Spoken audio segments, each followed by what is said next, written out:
Good morning, everybody, and welcome to Budapest for day 4 of the Suzuki World Judo Championships. This is map 3.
Suzuki World Championships here in Budapest will start in less than 15 minutes from now.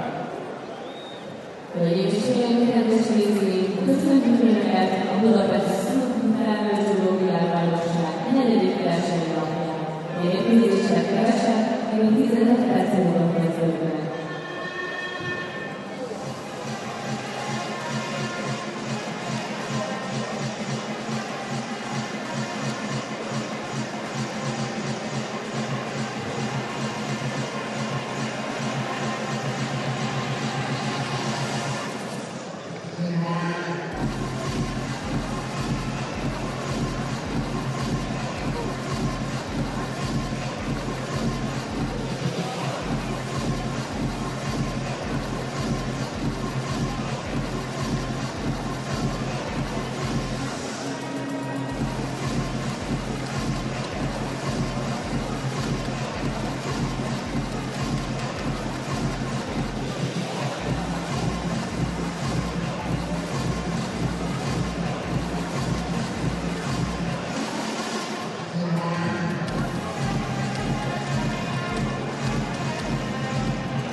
You ready to stand? You ready to Judo?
The event will start in 3 minutes, so please be ready. Tatami 1, first round for winner number 81 kilo. Tatami 2, first round for winner number 63 kilo. Tatami 3, winner number 81 kilo. Hölgyeim már 3 percünk a kezdésig, készüljünk az egyesülnél a férfi 81, a kettessel női 63, a hármasok férfi 81 kg-os férfiviselővel kezdünk.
Well, a very big welcome back to day 4 of this 2017 World Judo Championships here in Budapest. What a wonderful city. This beautiful city playing host to the greatest show on earth, other than the Olympic Games, that is, of course.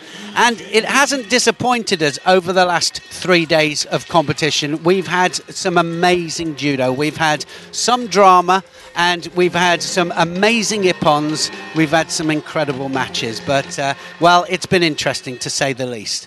Today we've got the middleweights for the under 63 kilograms for women and the under 81s for men, and we're going to start off on mat 3. I'm covering mat 3 here with Pool D of the under 81 kilos category, and we've got Gag of China against Lee of Korea. So because there's so many, 66 judoka in the under 81 kilograms category, so we've got a first round, and these are the outside seeds coming in to the tournament, and so they'll have to fight to get through to the second round, and some of the top seeds, of course, get an automatic bye through to the second round.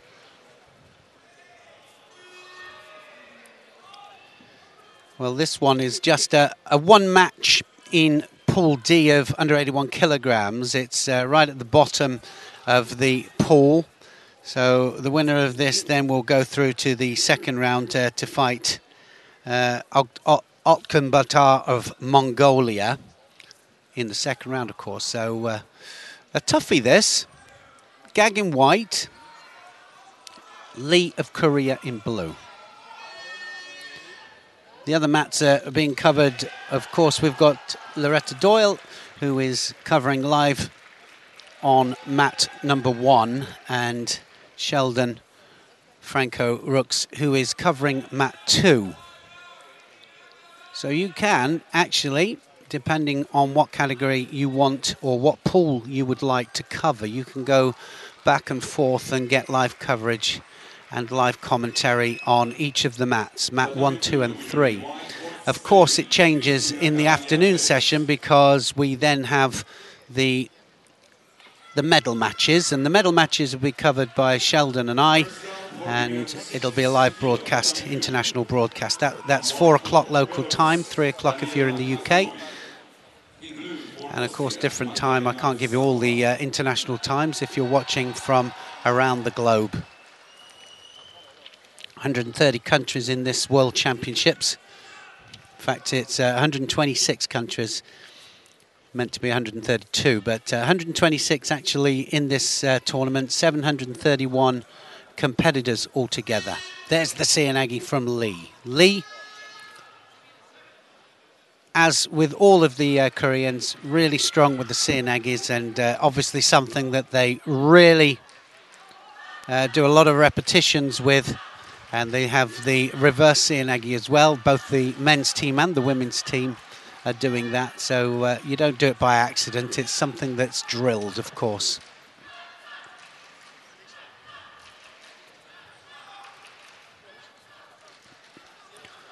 So 2 Shidos up there for Gag of China. And that means that one more Shido penalty. And it's going to be Hansokamaki. Not the best way to start the competition, of course, and it's not the best way to go out, is it? But it's a situation where we have small infringements of the rules that can be awarded a Shido. That's the little yellow flag on your scoreboard there, and 3 of those and you've lost the match. Pushing out of the area, not attacking in sufficient time. Small gripping infringements, cross grips, for example, without going in straight away for the attack.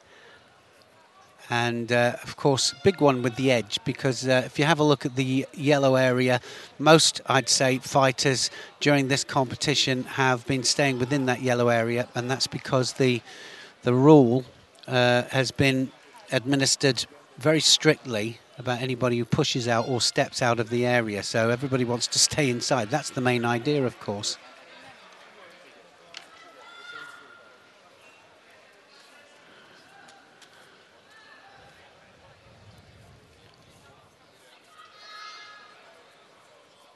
Gao of China, not able to grip up properly, really. That's why he's getting the penalties. Not able to gain the superior grip in order to attack. It's all over. Gao of China loses it on Hans Sakamaki. Lee goes through, and he'll be fighting the Mongolian Otgun Batar in the second round of the competition. Bit of a lackluster start. We obviously want to see the Ippons, but it's not going to happen all the time. This is the World Championships. We've got matches that are going to be quite closely drawn, and of course the grips make such a difference when it comes to being able to throw. So straight to the ladies then, and we're going to do Pool C and D in the ladies category. So anybody who's got a draw in front of them, you can draw it up, I think, on Ippon TV, or certainly if you go onto the IJF website, then you should get a copy of the draw.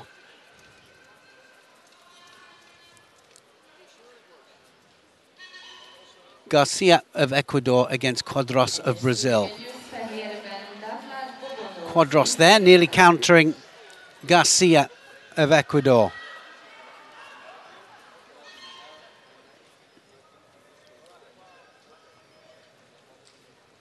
'47 judoka starting this World Championships in the under 63 kilos category.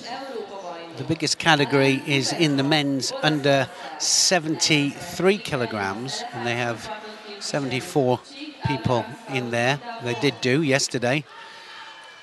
So it meant that to win the gold medal, it was 6 matches that some of them had to do. Well, to win it, that is.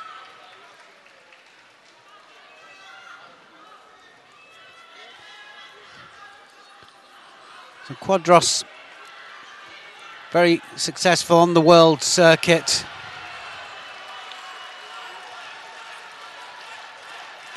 A lot of medals on the international circuit. We have a qualification Grand Prix Grand Slam tour. It's a world tour, and people pick up valuable world ranking points. Their world rankings are judged off those tournaments.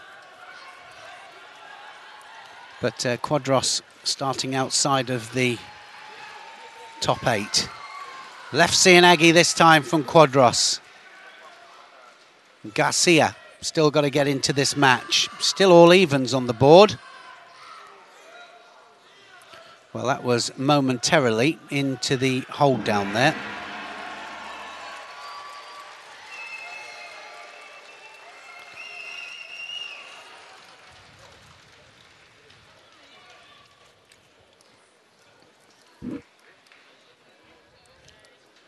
Well, we saw the longest golden score yesterday in the final with the incredible match in the under 57 kilos with the Mongolian and the Japanese fighting it out for 11 minutes.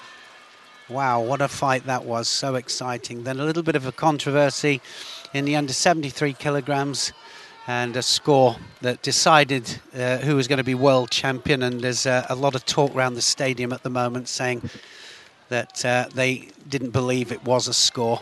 But that's another question, because it's something that I'm pushing very hard and trying to get it so that we've got a situation where it's side to back as opposed to side to front as the starting point for the Wazari. But that's another discussion, and I'm sure that we'll be covering it throughout the day.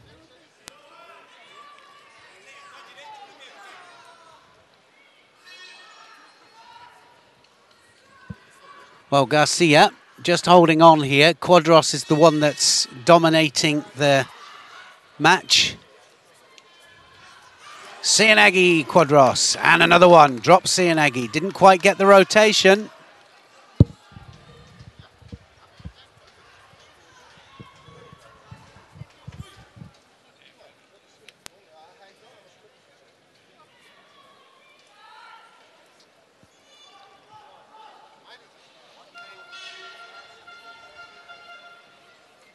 33 seconds left. 4-minute contests, remember, unless, of course, it happens to go to golden score and both people are attacking within the allotted time.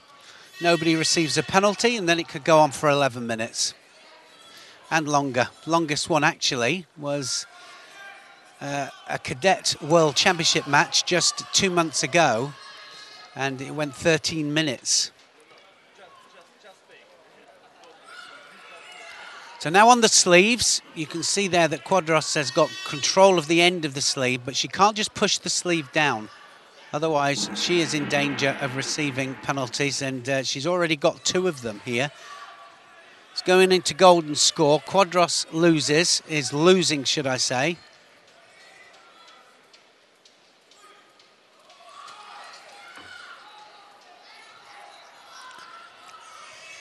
She has to attack now.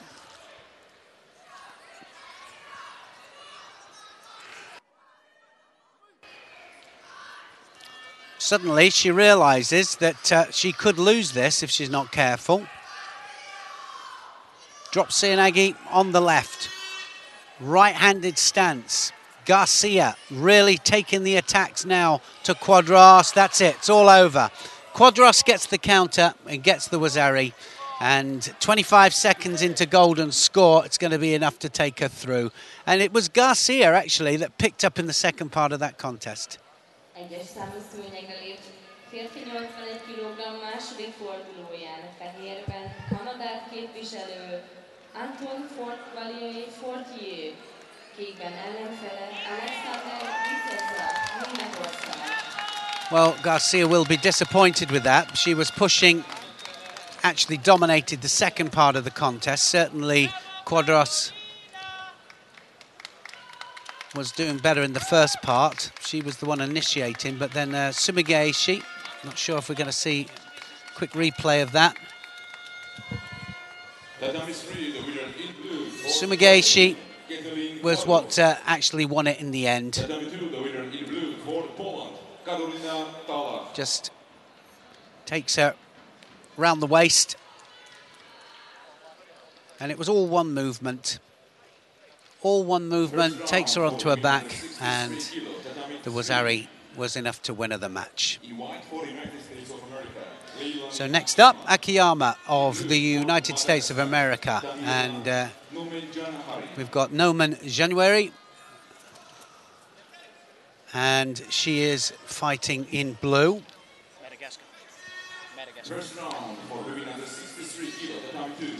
Jahari from Madagascar. Every second that she's out there gaining invaluable experience. Just a kick there. I think she might just, well, she doesn't get penalised. In fact, it goes to Akiyama of the United States. Now trying double lapel there, looking for the turnover into the hold down.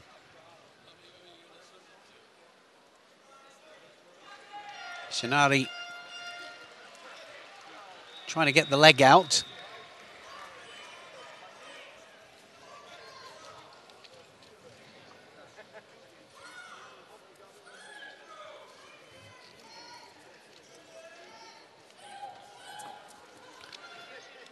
Well, that was close as well. Akiyama just manages to prevent the score.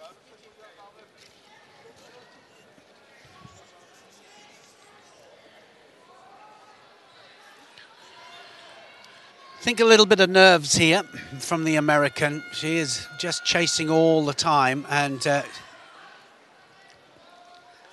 it is a nerve-wracking thing. So, certainly if you haven't competed in World Championships before, just the walkout can do it. Just got to settle yourself down and do what you've been training. But Uchimata there from Akiyama.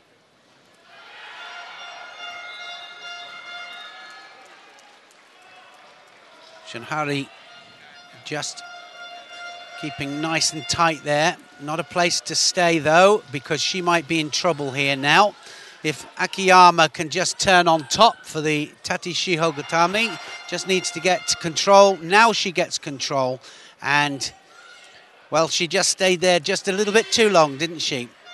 Janahari stayed there, thinking that she was going to defend it. She's out though, and Toguta, Akiyama still has a chance to get that leg out. So now takes the knee down to the floor, takes the leg out this time.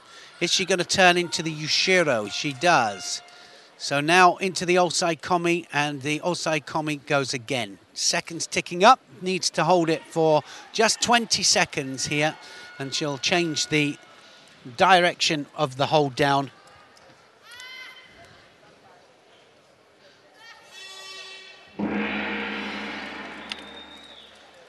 So that gong just indicates the 20 seconds. Akiyama, nice bit of groundwork, didn't panic, tied up the top half.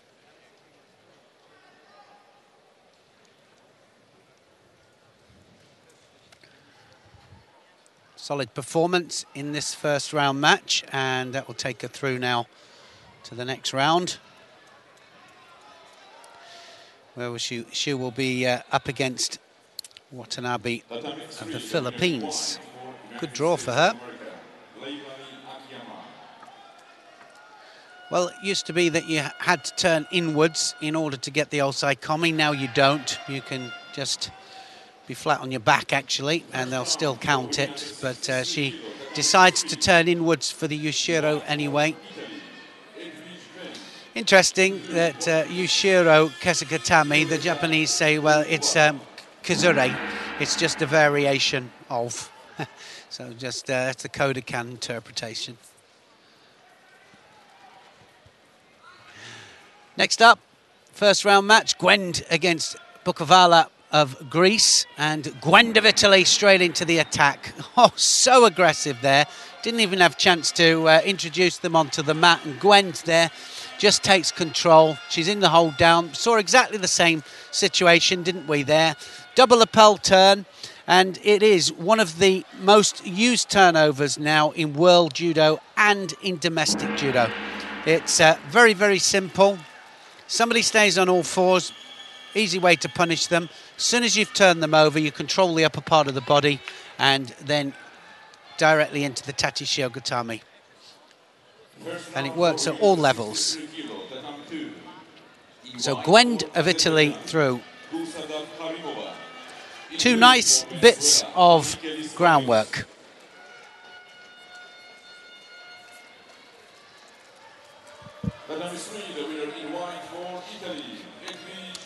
Well, it's coming thick and fast. The Ippons, this is what led into it. No place to defend on all fours, that's for sure. There's the double lapel. Just needed the arm and no way out. Ozdoba of Poland. I'm going to introduce these now against Dobre of Romania. Ozdoba in white and Dobre of Romania in blue.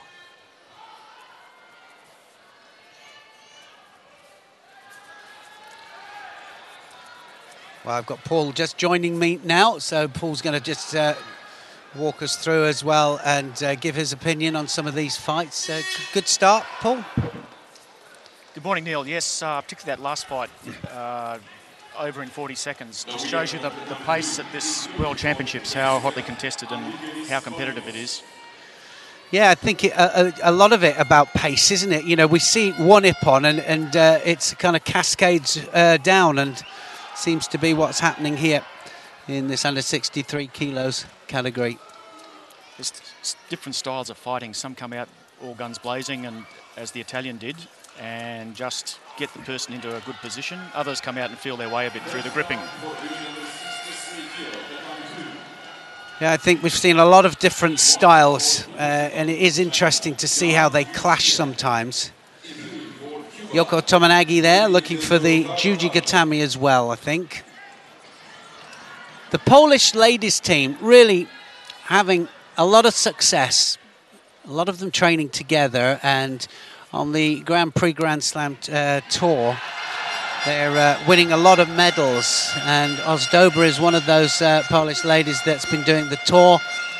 A lot of medals at Grand Prix Grand Slam tournaments.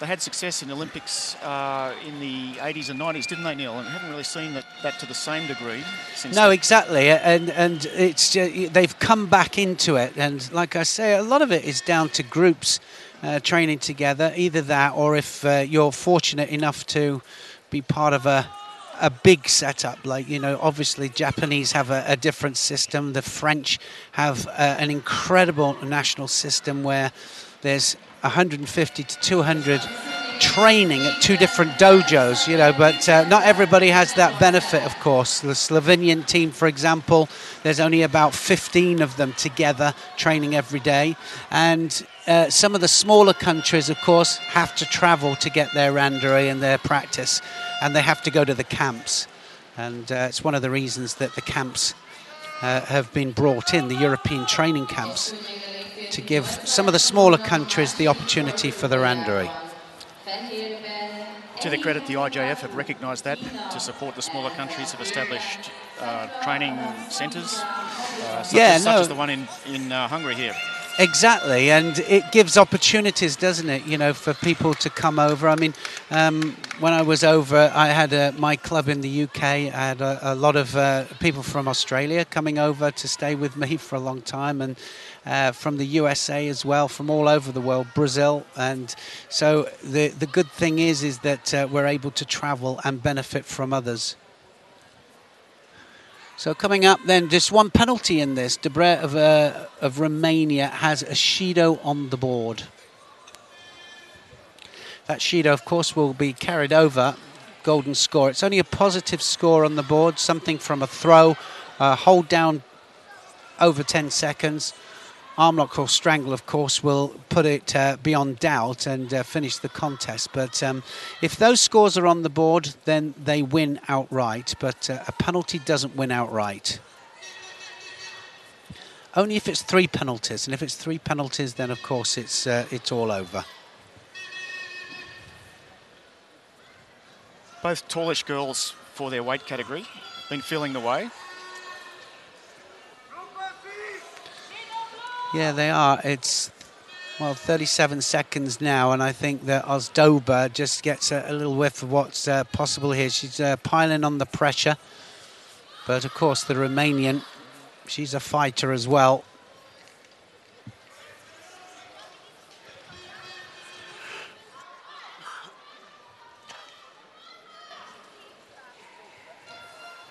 Ozdoba's looking for the Sodi, I think, but being frustrated. So she's got that Osoto or the right side attack. Possibly she's going to switch to the Sodi. We saw her try that once before, but that's it for the normal time. Now the next positive action should win it. Yeah, it's going to golden score. We saw the longest one in history yesterday, golden score, and the whole idea of golden score is that, well, he should have really just hajimi'd them and got them at it straight away. It's an extension. It's an extension of real time, 4 minutes. That's the way it should be. And it used to be that everybody stops, everybody ties the jacket on, take a little bit of a breather, and then start it. It was a contest of 2 halves, but it's not a contest of 2 halves now. This is going to be a penalty for white. Ozdoba's going to get a penalty for going outside of the area. So now it's all evens. Debre's pulled that penalty back. But we don't like to think of it as pulling a penalty back, because what we want to see is a score. Good attack.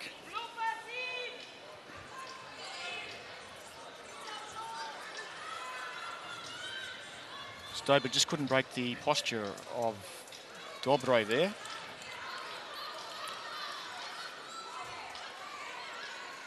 Yeah, anybody's match this. We haven't really seen, have we, that any real danger of somebody getting thrown. So this is where a Shido penalty will make the difference, because now if either one of them catches a Shido penalty, then it'll be all over it. Just might be here. Is he going to let it carry on? He is. I guess they've both been out there. I was a bit surprised Dobre backing into the corner like that and wanting to play the edge game. Well, yeah. Normally you back your opponent into the corner. Yeah, it's she's backing up all the time, taking a chance, like you said, and I agree with you. And I think that both of these, they've no chance of throwing, I was going to say. But maybe I should say it again and then we'll see something. But one penalty or any score. That's what we're wanting to see here. See, oh, well, that's it, surely. She just dropped on her back there. She only had one arm on by apparently the collar arm, and it makes it look like a false attack. These panic attacks, really, it's not what we want to see. She got away. She's going to get away with it, is she? I'm not sure. When they stop them, it's yeah, no, it's all over. Sign. It's all over. Just dropped on her back. Can't do that. But, and this is the big thing, we need to see consistency all the way through here. So if you're going to give a Shido for somebody dropping in the first minute, then you've got to do it in the last minute as well. This might be the always let it go. That's good.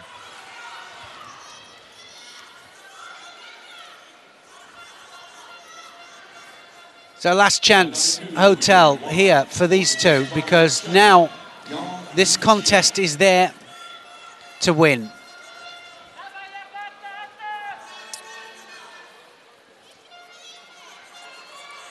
Left-handed fighter Debré and Osdober right-handed.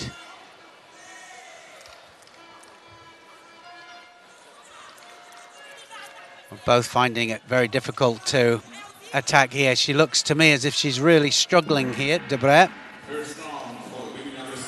So this is where she's going to lose this, I think. She's really struggling and the pole is pushing forwards all the time.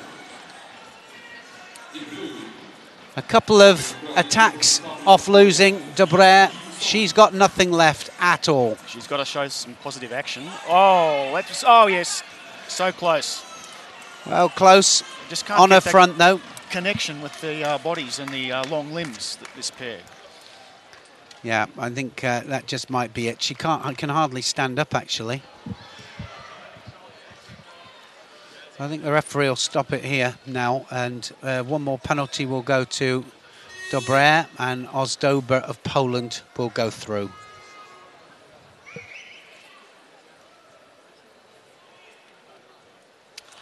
Yes. Does seem a bit tough, Neil. You're busy fending off someone who's coming at you with multiple attacks, and you get penalised for not attacking. It's too busy trying to save yourself to attack.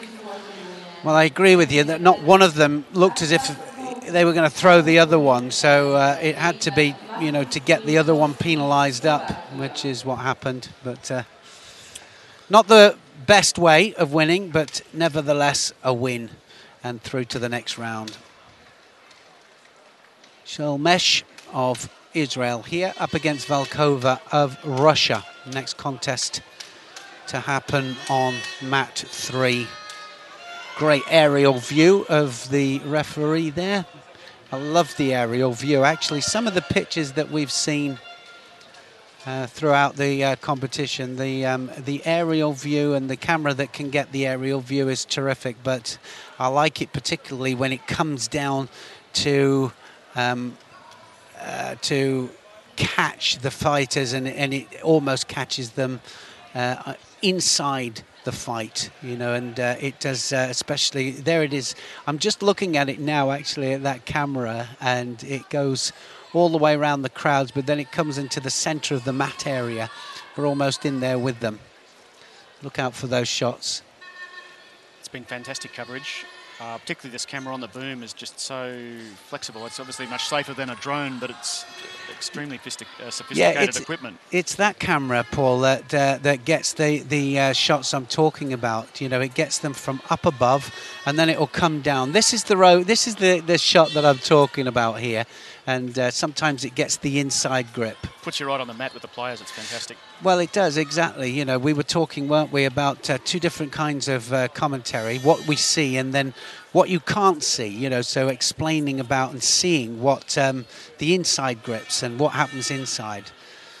So here we go, Valkova straight into the attack, and Valkova,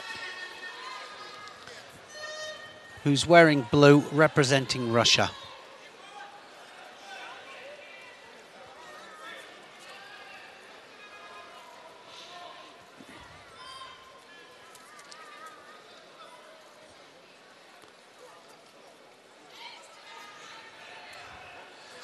She's going to have to start attacking now.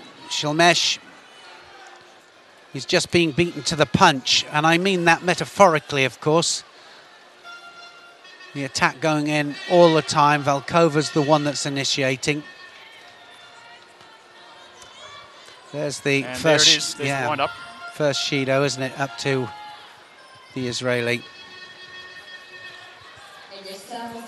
Neil has a, and good attack now on the Tomoe-nage. First one was on the end of the sleeves. Well, she's all over it, isn't she, Valkova? One gets the feeling that we're going to see a score very soon. I don't know why they've stopped this. They've stopped it for a reason. This normally means they go to video referee. Perhaps they're wondering if Shilmesh's shoulder touched the mat.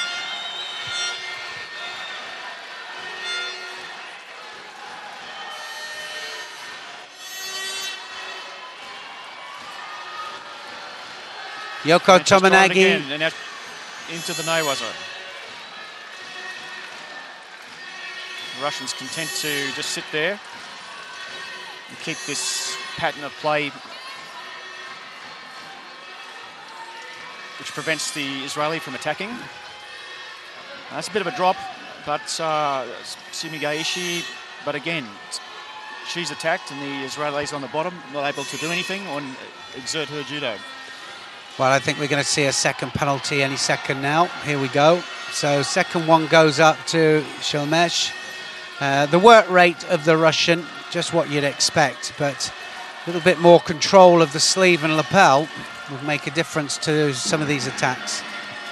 Shilmesh did get an attack there, and now she's going for Newaza.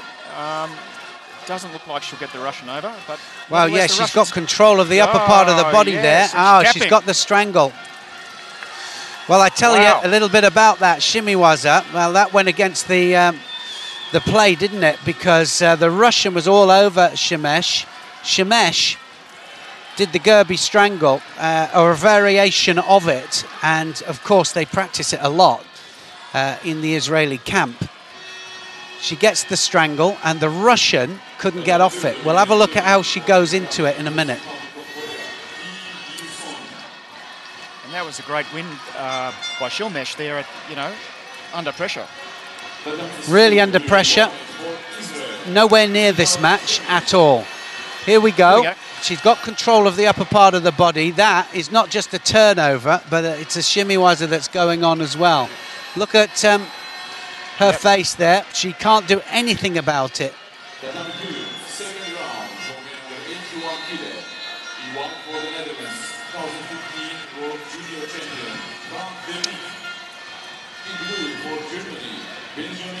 Next contest. Lebedieva of Kazakhstan then against Katri of Nepal.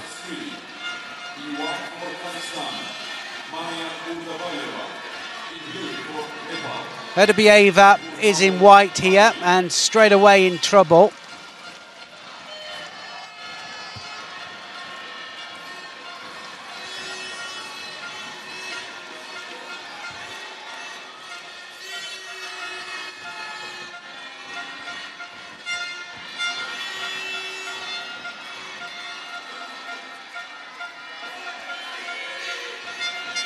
Big left hand of Lebedieva over the top, so very dominant with the grips. Katri just been dominated with the grips at the moment.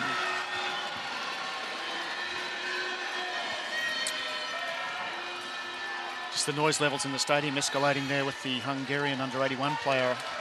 Sukanai is on deck, isn't he? Down on match.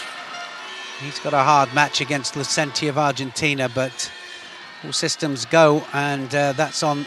Mat 1? Yeah, Mat 1.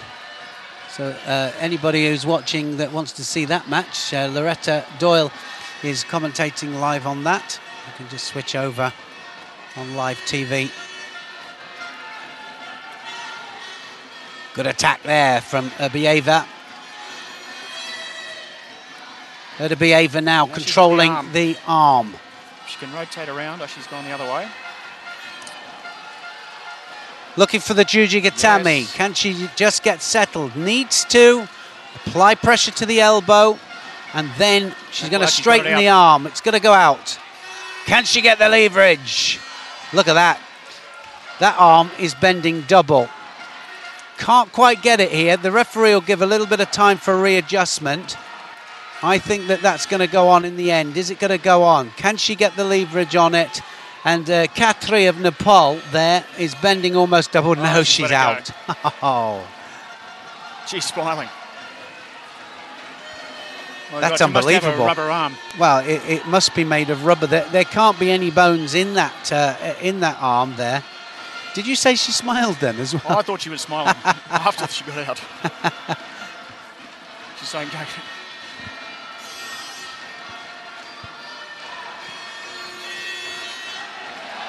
Oh. And I'm looking at something else there. There's a Shido there to Katri. Hasn't done any attackings, but hasn't gone on the board yet either. Definitely a Shido given to Katri. Now that's going to be a score. Wazari scored.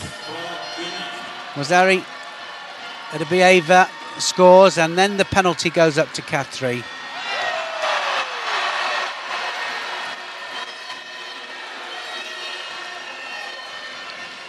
Looking to wrap up the midsection. We've seen a few of these score. Now she's going to climb it over. Watch this. She'll climb over and turn it into the Tati Shihogatami, or she'll turn it into the hold down here.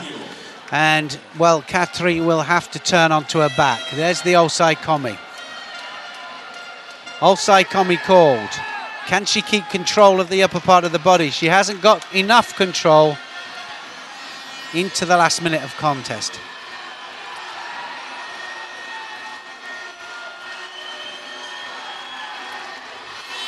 Katri proving very difficult to finish, in fully control, but not penetrating with her own attacks against the Kazakhstani. Well, she's like rubber, isn't she, Katri?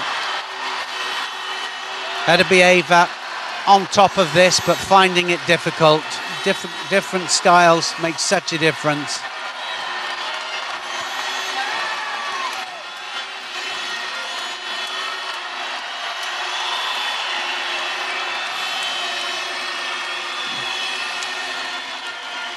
So one score on the board, one Wazari on the board. Now they're on the sleeves. 22 seconds left.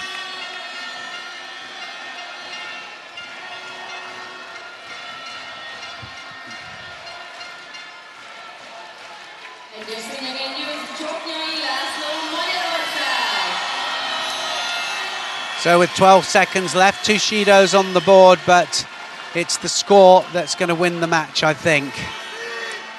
Going to get a penalty. Get a penalty there for pushing away. Absolutely. Just burning the clock down. So a win for Erbieva. Now she's holding her arm. I'm not surprised, I've got to say. Well, I'm going to just leave you in the very capable hands of Paul, who's just going to introduce the next match up, and I'll be back straight after this next fight.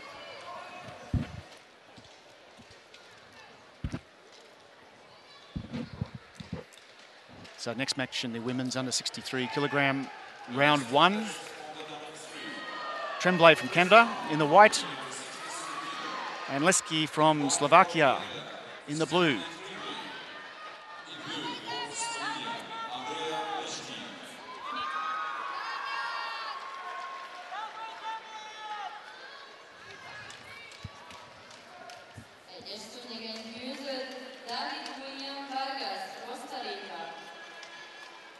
Tentative start. Looks like the opposing grip situation. Kenki Yots, and then a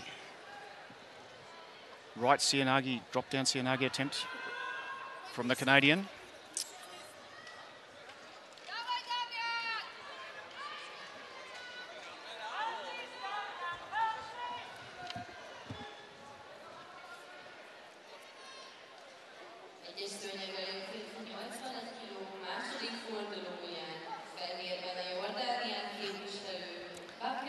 still feeling their way. They've got the collar side and then a one collar sided drop down Sianagi from the Canadian. So she's put the attacks in, the good attacks so far. So the Slovakian's going to have to pick it up to not incur a penalty.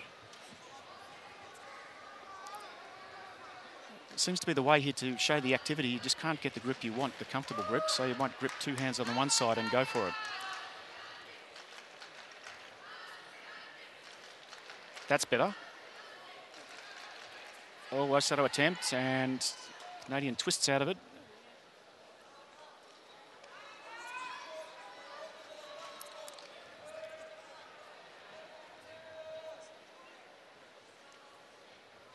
So will they change the pattern this time?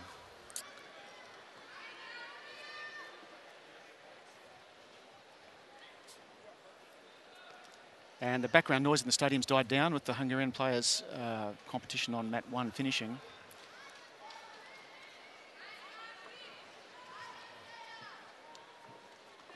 And that's a close one. That should be a score.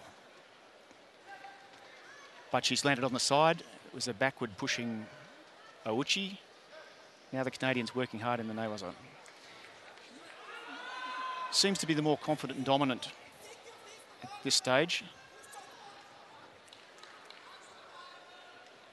But Slovakian coach, I think he's indicating take the high grip over the back. And try to change the dominant pattern of the match.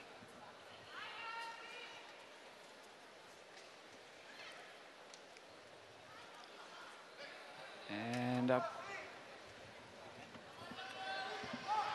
attack by the Canadian, but puts the Slovakian into the Sankakujimi attack position. Can she roll it over there? Can she do a forward roll in that position? Doesn't look like the legs are tight enough together, and that's stopped anyway.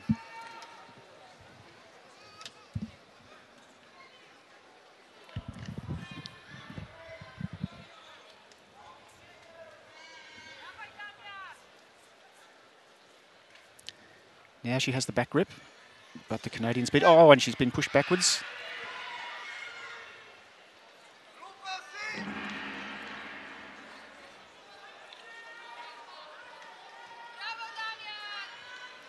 So this match, a minute and a half to go and still very much in the balance.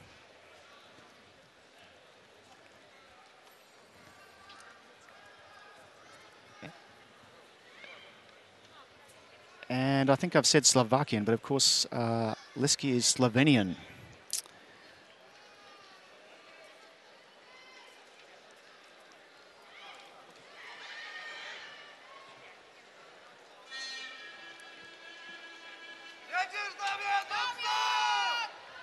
Apologies there to the Slovenia fans.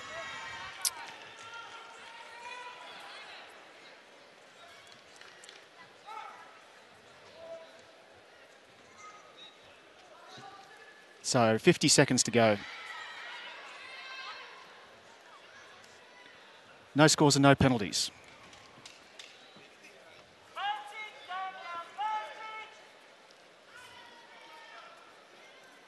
And a good Taitoshi attempt there.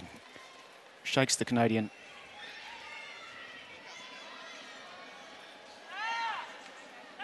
So it's good to see a match like this that's close with no penalties. Both playing positive judo, both looking for the attack and the score.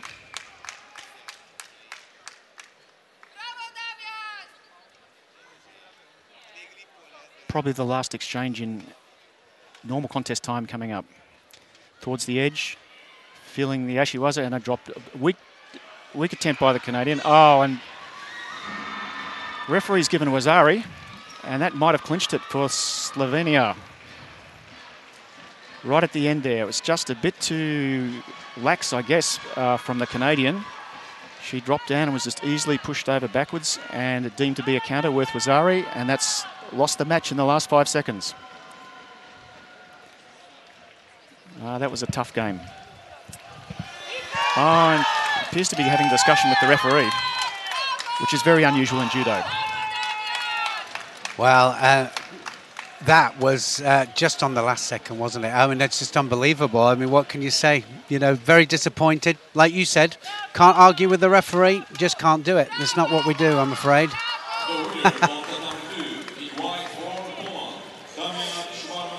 You know, we have rightly, we have a disciplinary committee that if it's too much and show too much disrespect, she'll be pulled in front of them, and you know, we don't want that. I know that she's disappointed. I didn't think it was a score actually, but I mean, that's just my opinion. But you know, just having a little look at it there, it's unfortunate. It's the last second and no way back. So next match then, Hydrom of India here against Seldoj of Mongolia, and Seldoj will try and be wanting to do exactly what her teammate did yesterday, of course. They're on an absolute high from yesterday. A gold and a bronze medal. Uchimata! Now then, Wazari straight away in. Uchimata, and just needs to get that leg out. So I'm the lucky one. I got the technique there. I got the technique, Paul. But yes, he saw the action straight up, Neil, and that was good positive action. Now she's got the leg out, and a very strong start by the Mongolian. That's just devastating. The Indian didn't know how to match that. Yeah, I don't think she's going anywhere from there. So a nice bit of Newaza as well. So good transition. And it's going to put her into the next round.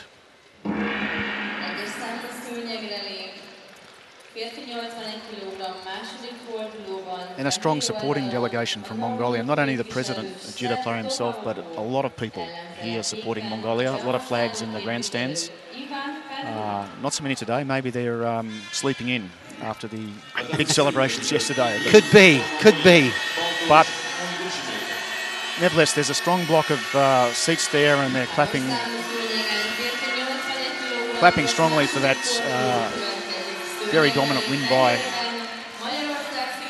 another one of the Mongolian players. And there's the highlights. Ochigari straight down into the top control and then removing the leg.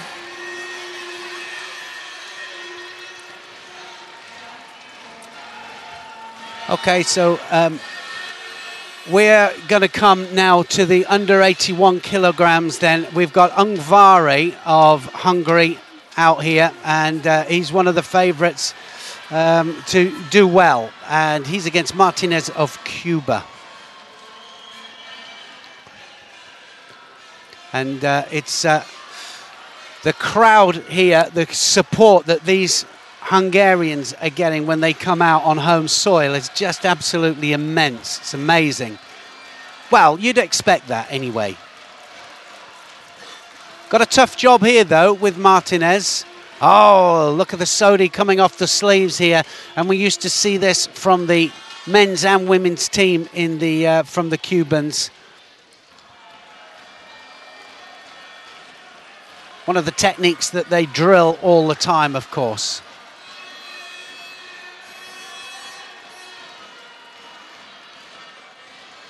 Four-minute contest. Ungvari has got to calm himself down and make sure that he doesn't ride any of those shoulder throws that come underneath. Lovely Kouchi, that's a score.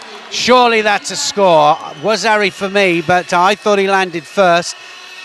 The referee is not going to commit yet. It'll go to a video referee. It's definitely a score.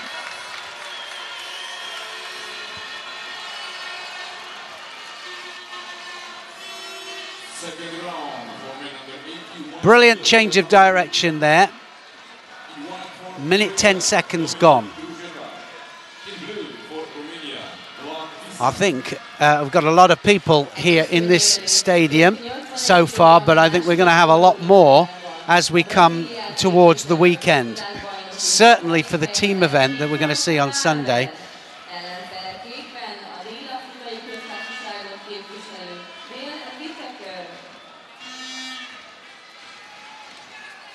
Right, they're going to get Shidos here for not gripping up. Both of them have to grip, have to attack.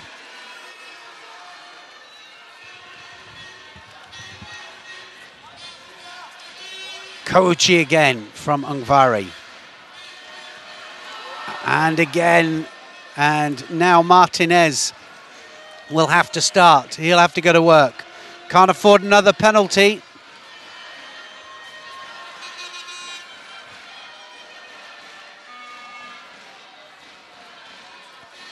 Sumigaeshi this time, Ungvari.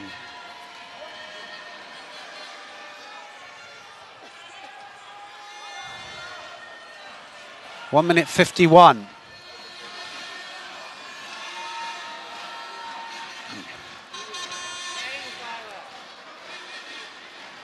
Well, I said a lot of contests will be decided on pace.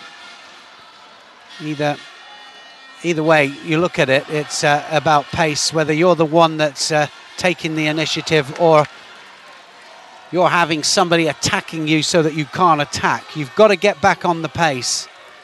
And that's what's cost him there. Second penalty up to Martinez. Cianagi, got to get the rotation. Sumigaeshi there from Ungvari.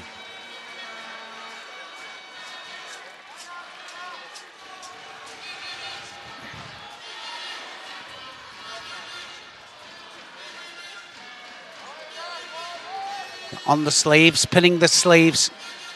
Still got to attack.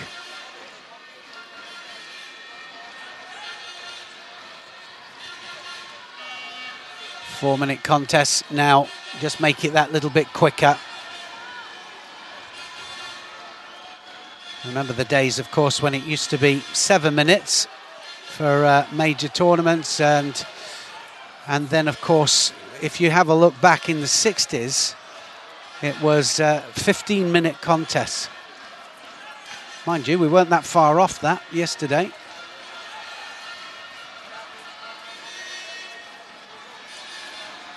I've got to say that that wasn't actual 15 minutes, actual fighting time. It was just a 15-minute clock, and every time the contest stopped, the clock would continue. So it's not so different actually now. Now it's actual fighting time. So in between mates, the clock stops. 24 seconds left. One score up there to Ungvari.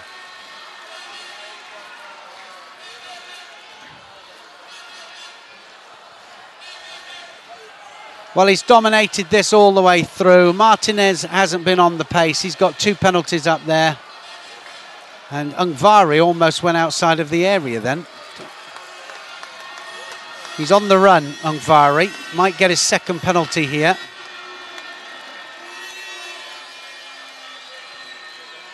So he does get a second penalty, just needs to stand his ground. So a win for Hungary, a win for Ungvari.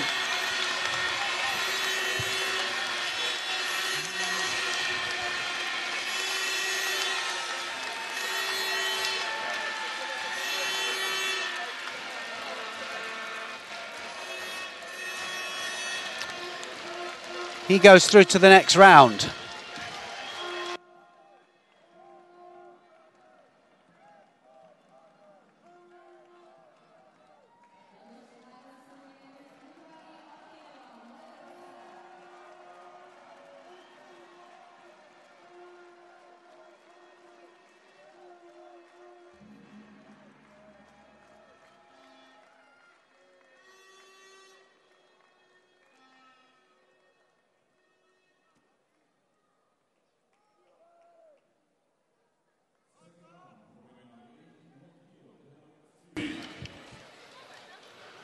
Next contest, somewhere.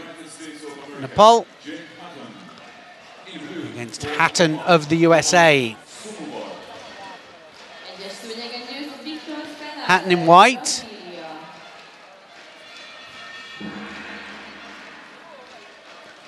Saw some great newaza from one of the Americans in the under 66 kilograms category. 19-year-old youngster who was using some of the BJJ transitions into newaza. It's brilliant. Love seeing it. The transition is what we want to see, of course, but I think we're going to see a lot more of him.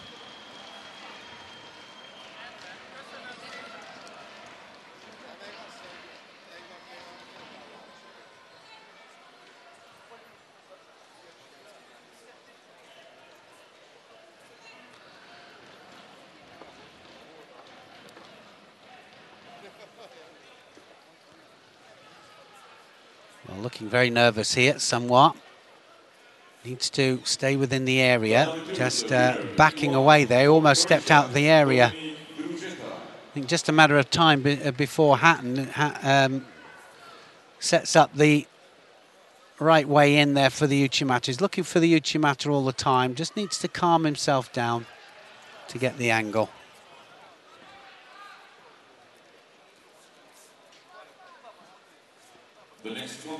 Well, that's going to be a Shido there. He can't drop without hands. Shido there to Sunwa.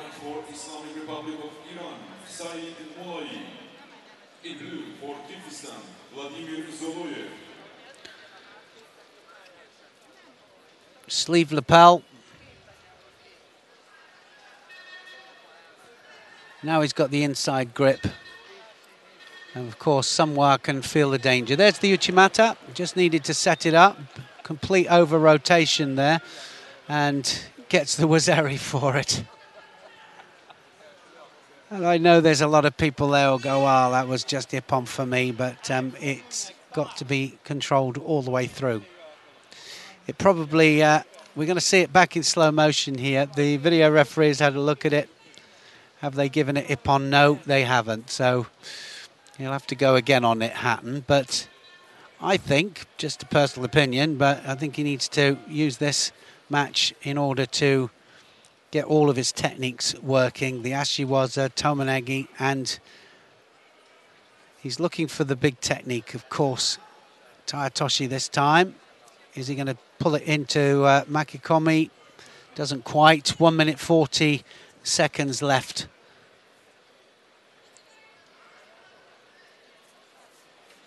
Sunwa is going to have to attack. There's a good Seonagi. Good. Good rotation with that.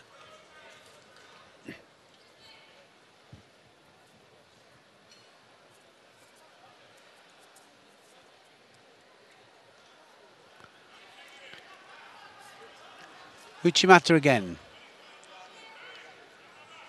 Sunwa says, no, you're not going to do that again. Second penalty will go to Sunwa. Sunwa now 2 Shidos on the board. Finding it difficult with the grip in order to attack. Tayatoshi this time. That's going to be another Wazari there. Remember, anything that rolls is a Wazari.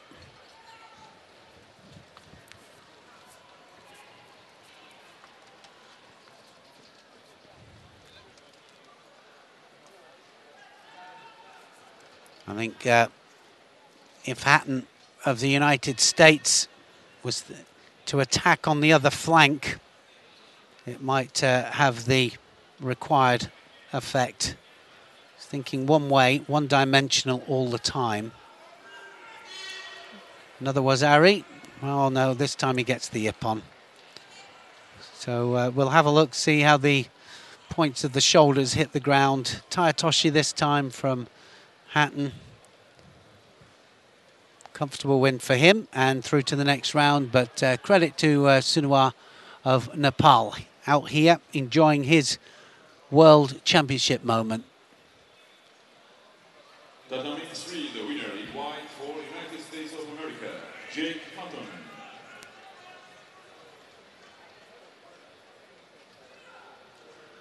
Here's the Tayatoshi. So it didn't have a big impact on the mat, but this time the points of the shoulders just hit the ground together. Well controlled with the hands. Hatton of the USA goes through to the next round against Ungvari, so he'll enjoy that one. Next one up then, Kuros against Botayu, and Kuros of Australia in the white. Botayu, of course, very, very experienced, winner of Grand Slam and Grand Prix tournaments, and that being in very, very tough categories. So a real ardent, experienced competitor, Botayu, and got to say though, the last few events I've seen him in, he's just off the boil a little bit, so can he pull it back here at the World Championships?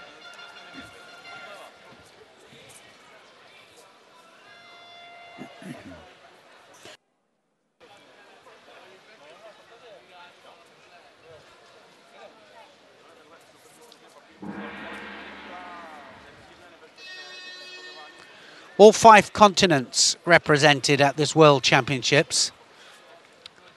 That was a close one. That was almost a score. That came off the other shoulder. Sianagi by Botiou.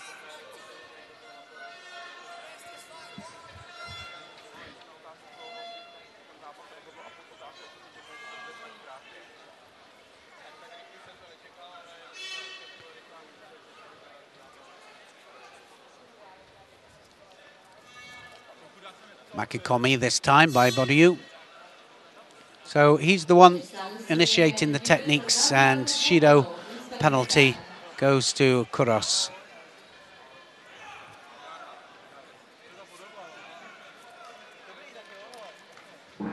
Left against right. Often left against right situations we see big problem trying to catch the sleeve. And you need the sleeve, need 2 hands on anyway.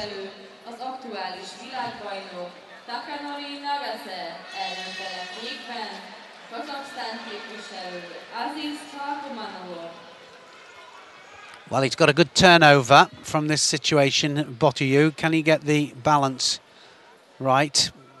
Changed it this time for the attack for Sangaku Jimmy, which is a triangular strangle, and it wasn't tight enough, so Mate called. 1 minute 52, just over halfway here. Well, this is what I meant, actually, a little bit earlier about Botiou just being a little bit off the boil, because really struggling here to find his rhythm and his coordination. I think that's one of the problems, is that if you're just half a degree off, and we saw it yesterday. Yesterday we saw it with the under 73 kilograms, a couple of fighters in there, and Matsumoto, sorry, was finding it difficult with his coordination. I know he was injured as well, but half a degree off, real problem.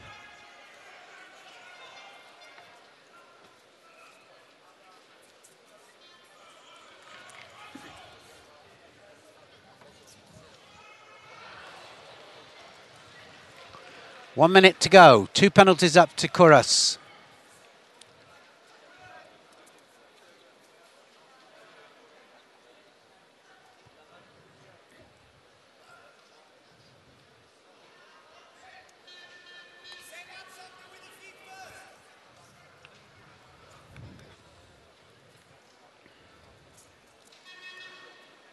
Well, I don't think he was saying that to Botiou, but it's exactly what Botiou was just doing, just trying to set up the technique with the feet. Keeps cross-gripping Botiou, but you've got to go in immediately on the cross-grip. Finding it very difficult here against the Australian, and credit to Kuros.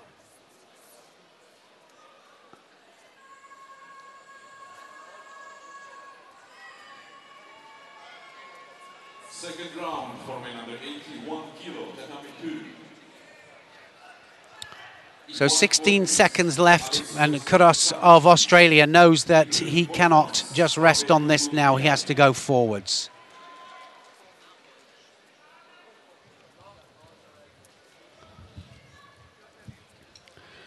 Sianagi again, and 4 seconds left. Looks like it's going to go into golden score.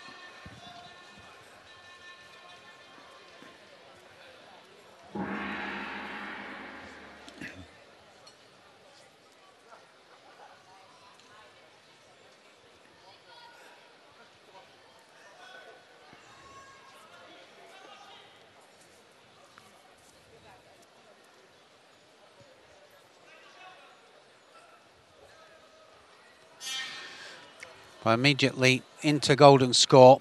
Seconds, of course, ticking upwards now, not downwards. You might say, well, does that make a difference? But now it can go ad infinitum, actually. There's Makikomi, that's going to win it. And Wazari scored to Botiou and really made hard work, didn't he, of that. Kuros fought well all the way through. Just has a little look over there. And 24 seconds into golden score. Bothieu of Belgium. Does enough.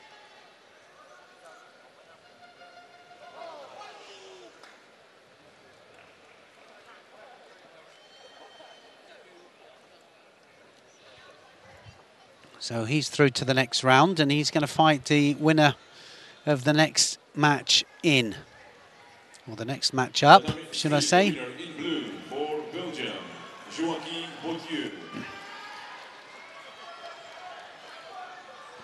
Marcancini is the next one up here. I'm just going to have a quick look at the Makakomi. Harai Makakomi there. Wasn't going to let go of that either. He was directly into the hold down. Second round for men under 81. Marcancini of Italy out here against Majevic of,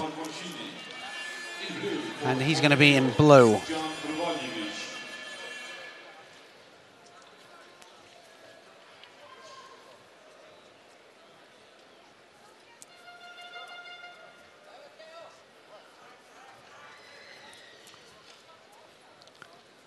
Majevic of Montenegro out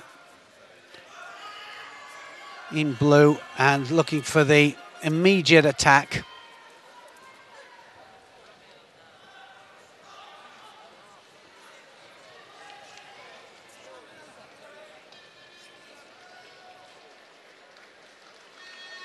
Egyes szőnyegen győz a japán képviselő Nagase Takanori. Well, the Italian has some nice judo. He's got really good Seanagi as well. Can't get the sleeve at the moment, so he will probably switch it over. That sleeve is nowhere near him. It is now.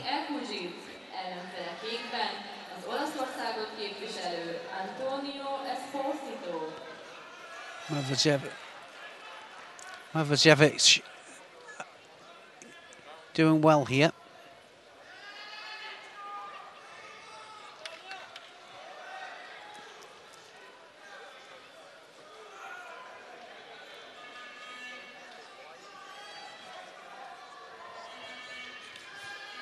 Well, still no score on the board, so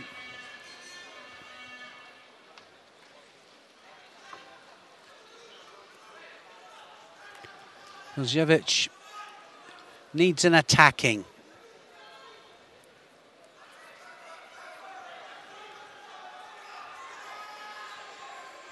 Well, they both do, actually. And I've seen a lot of fighters actually come out and just freeze just that little bit.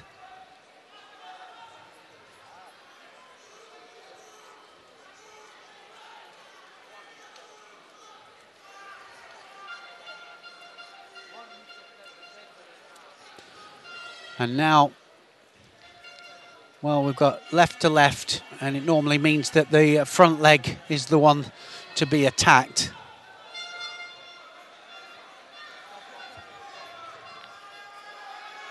Marcancini tries a Sumageesh.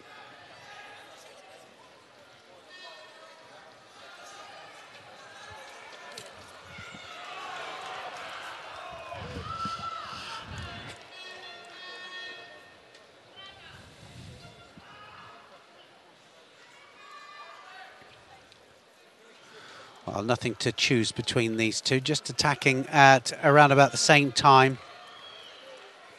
And just in the right time, just to prevent any kind of penalty. Might be given now, though. I don't know why video referee will have stopped it. So it's to give a penalty. So penalty to blue.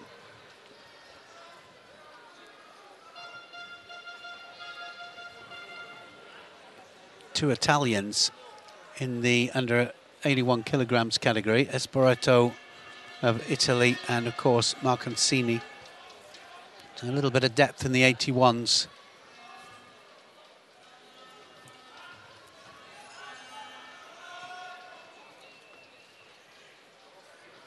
Well, that left-to-left situation sometimes can be very awkward, but the front leg is what you want to hook round. It's kind of a natural thing.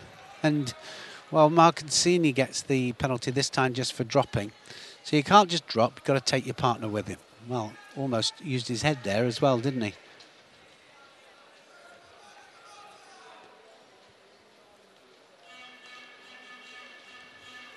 The winner on Tatami 2 in white for Greece. So arm round the back now from Marcancini. There's another drop. Well, he gave a penalty for the last one. Is he going to give a penalty for this one? Second time he's dropped, the Italian.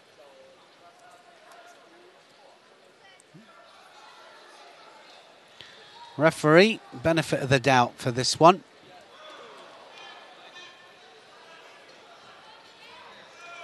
Second round for men under 81 kilo, Tatami 2. In white for Cyprus, Kyriakos Nikolaou. In blue for Argentina, Thomas Morales.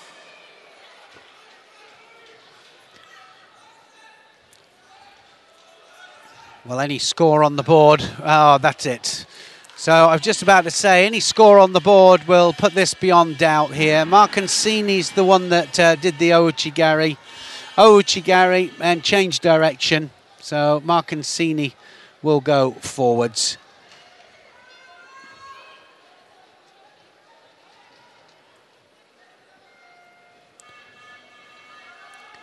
Just changes the direction there. In fact, it's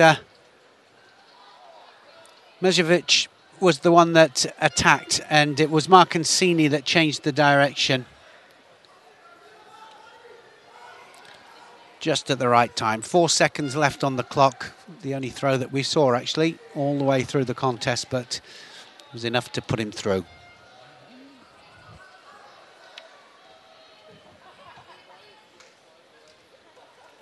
Tatami 3, the winner in white for Italy, Matteo Marconcini.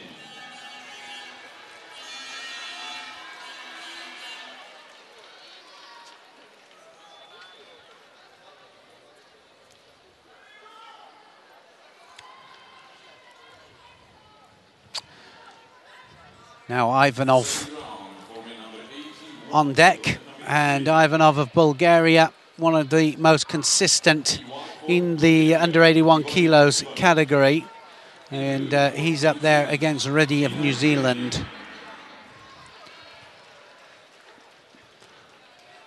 Saying he's one of the most consistent on the circuit at the moment, the Grand Prix Grand Slam circuit, Ivanov. But last 2 times I've seen him out there, not quite as sharp as we have seen him. He's got great Seanagis, he's got some really good Ashiwaza, and of course there's the first opener up for Ivanov. Reddy will have to try and contain this man. In there for the Sangaku. Can he turn it? He's crossed the legs. A little bit more time, I think, needed there. Ranked 6, he was up at number 1 in the world rankings, Ivanov, but now down to 6.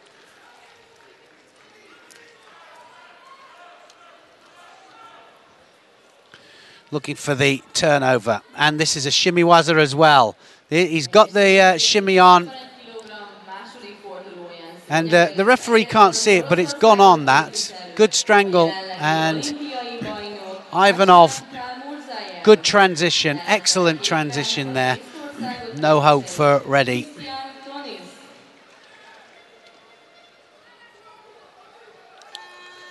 Dear spectators, pay attention on Tatami 1. Really good start there for Ivanov. Came in all guns blazing, done about 5 attacks, and all within 1 minute. Great shimiwaza. Haragatami, and finishes it all off.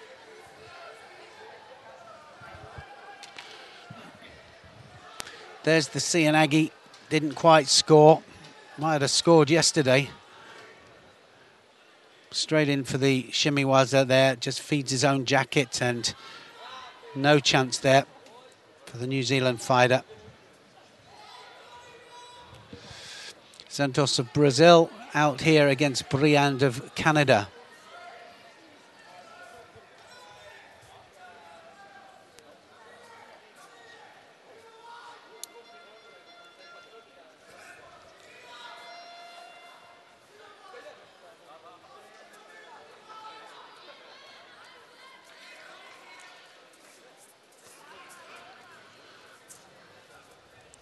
A lot of techniques going off the sleeves.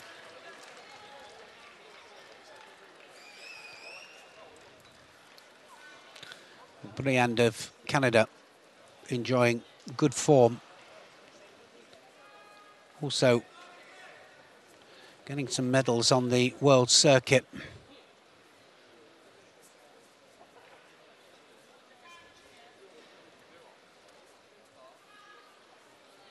Left-handed fighter, Briand. Tatami 2, the winner in blue for Argentina. And then suddenly switching to right, so it can go both ways. Both of these fighters are going to have to attack soon, have to commit. Talking to my dear friend Ilias Iliadis yesterday, we were talking about commitment. When you're out there, it's not so easy to commit to try and throw for Ippon, you know, and just trying to figure out how we can put the golden score situation to rights, really. And I think it is down to commitment. I think we saw a lot of golden scores yesterday, hopefully not so many today, and we want people to really be pushing for Ippon.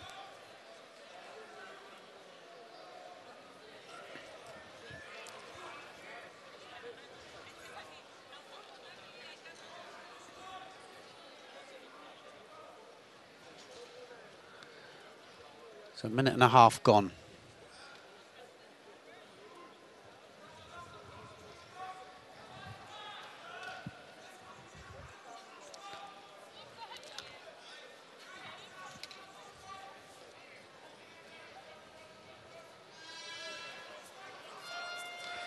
Ochigari, Santos.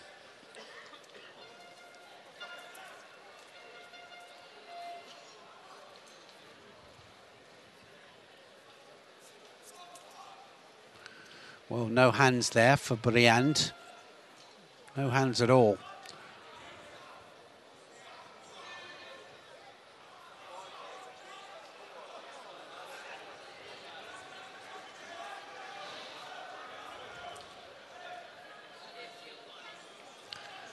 One minute 40 left.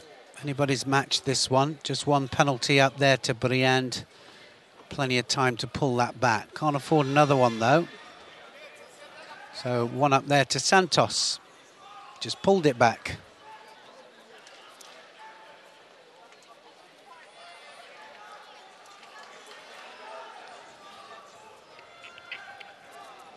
Ochigari, Cianagi.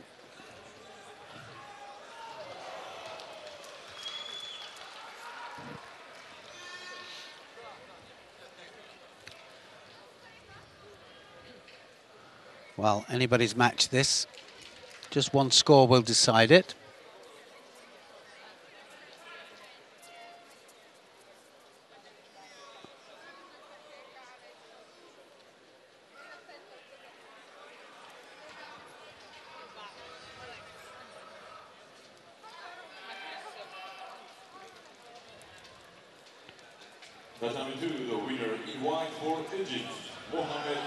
Well, that's going to be a second one, I think, up for Briand. He also used his shoulder to prevent any follow-through from Santos. So the second penalty goes up. Didn't fight it, he knew it.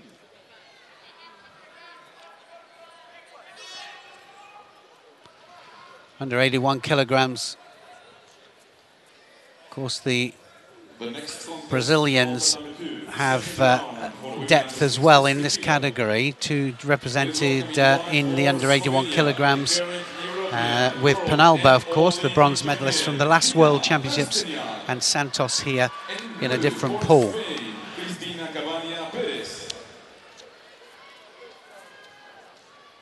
Every team can put 7 competitors in. Remember, there are 7 weight categories. That means that two of the weight categories, they can double up.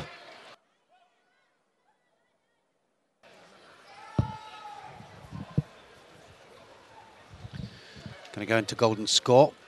Let's see how quickly the referee gets it all going. Everybody goes to tuck themselves in. Referee should just say, Hajime, and away you go.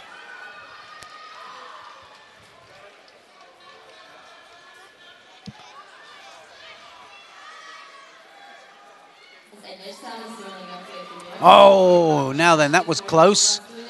Briand. Almost Yoko Wakari, wasn't it? Decides to just turn in and use the momentum of his opponent, and Santos was coming forwards. Now they're opening up. Ojigari here from Santos.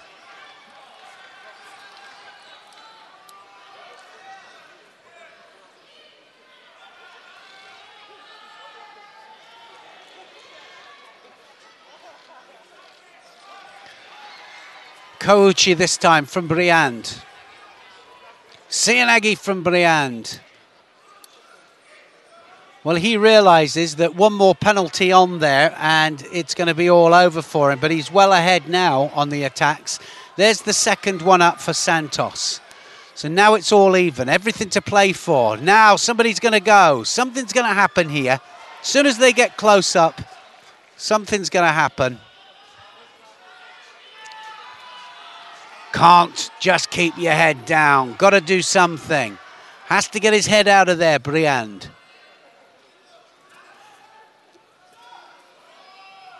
And that's it. That's it. All over. Wazari then to Santos. Briand didn't have anything else left in the tank. And it just went away from him. His head went down there, and that was the beginning of the end.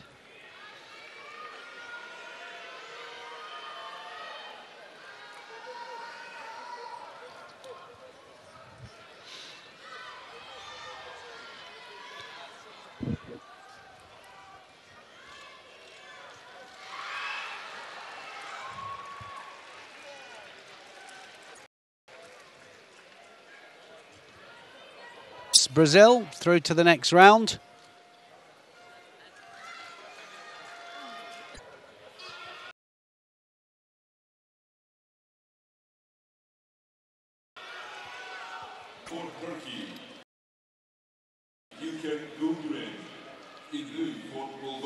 Kutangaga of Moldavia.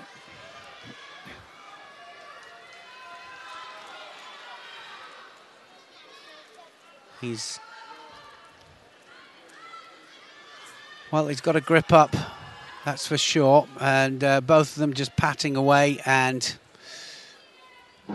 both of them receive a Shido. So a little bit quicker.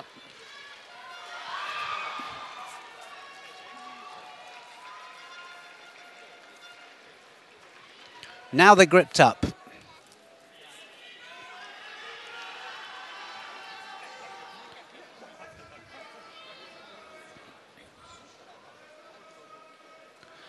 Well, these early rounds, pretty tight. There's a lot of nerves unfolding here. So it'd be nice to see some of the top seeds and see how they unfold. Of course, what a big advantage if you've had an extra fight out here is that it's a really good warm-up, a good chance.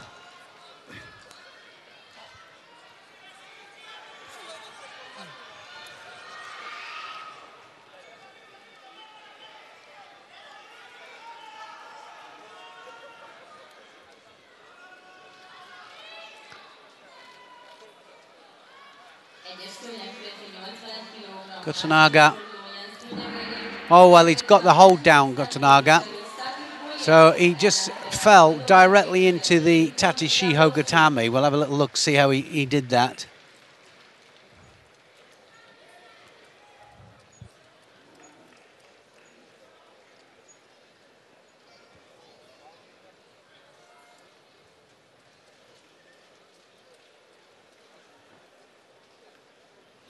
So Kutsanaga of Moldavia will go through.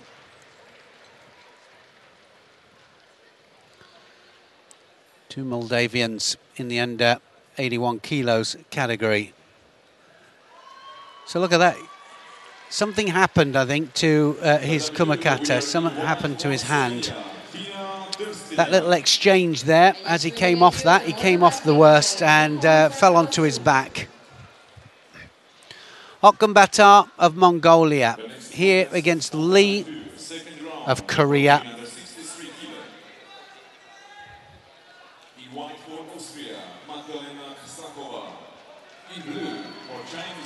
Okambatar, very exciting fighter, has really lovely Tayatoshi. He had some beautiful Seanagis. He goes Sodi as well. He's a Grand Slam winner in qualification events. Second round for men under 81 kilo, Tatami 3. In white for Mongolia, Okambatar. World rank 10 at the moment, Okambatar.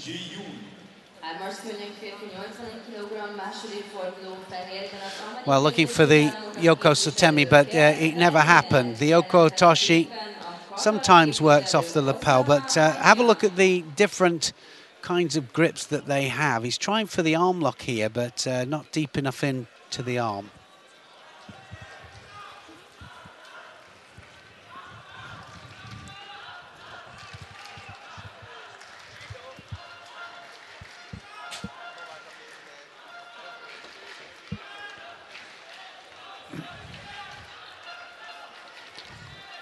So quick with the attack, Okambatar. He'll hold right and then he'll go left. Quick change of direction, throws over both flanks, starting to climb on top now, and the Korean is going to have to go to work.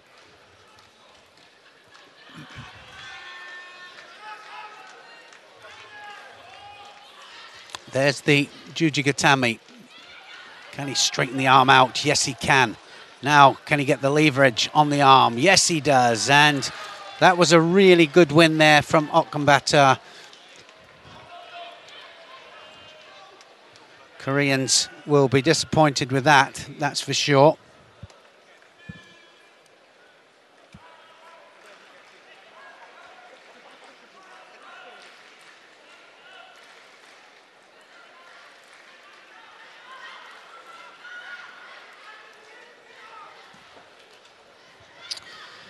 A lot of pressure on that arm there. Well, the referee letting them talk to each other. Shouldn't do that, should just bow them off.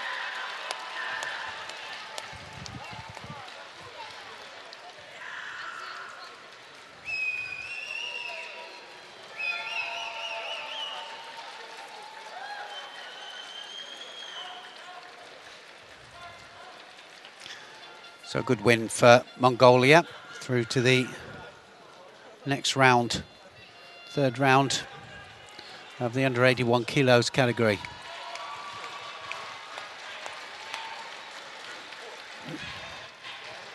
Well, we're going to go back now to the under 63 kilos category. So as we finish each round of the under 81 kilograms or the under 63 kilos, we'll keep swapping from one to another. So we're now on to the under 63 kilos category. Antuwazacha of Austria against Quadros of Brazil.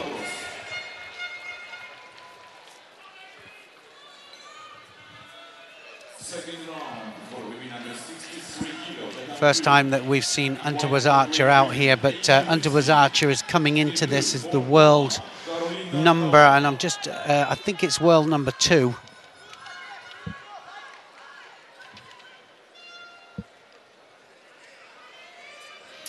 She is, absolutely, just behind Trstnjak of Slovenia, and Antuwazacha enjoying really a lot of consistency on the international stage at the moment. Now, as she made a mistake, she almost did, didn't she? Sacrificed herself there, and Quadros of Brazil right on top. Almost got arm locked as well. Just needs to settle herself down, I think. Always a big thrower.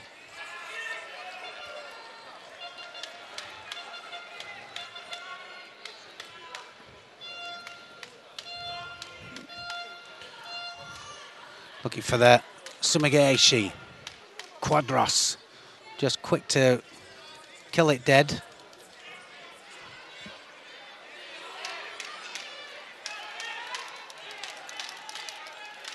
So a good match between these two. 4 minutes for the men and for the women.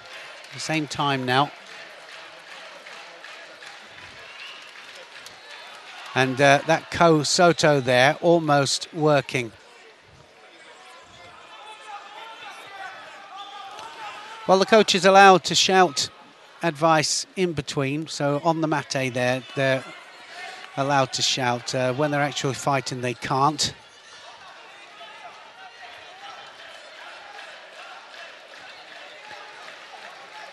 Hunter Archer, the one initiating here. Big left arm over the top. Drops Cianagi though from Quadros.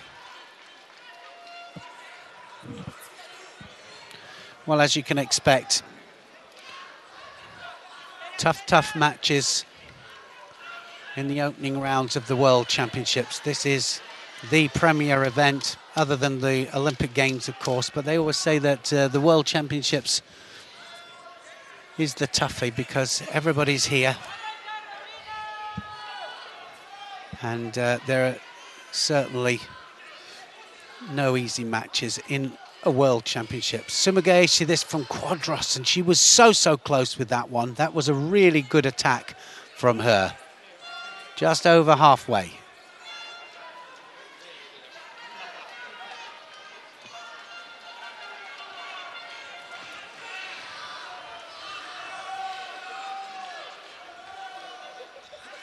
Well, anybody's match this, and it's a good match as well because both of the fighters are attacking just at the right time. Oh, well, I don't agree with that, but anyway, Underwazachi gets Shido, and it's a bit tough, I think, because she's the one going forwards. So one penalty on the board. Tominagi this time from Quadros. Good work rate from both of these. Marco Spitka just saying everything's okay. Don't panic yet. Almost counted, not quite. That was Underwazachi that initiated that.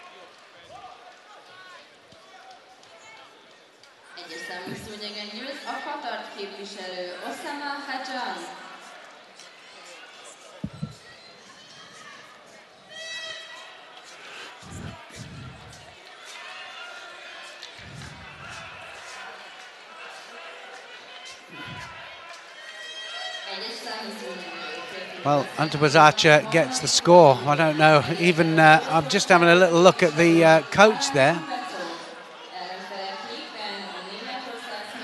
And, well, certainly Marco Spitka is saying, what for?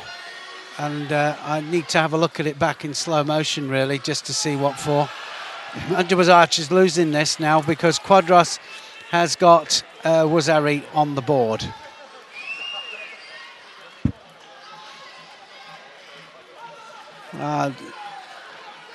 I kind of suspected that what we were going to see here is that there were going to be problems as to where that Wazari starts. Ippon we've got sorted, but the Wazari, definitely a lot of confusion.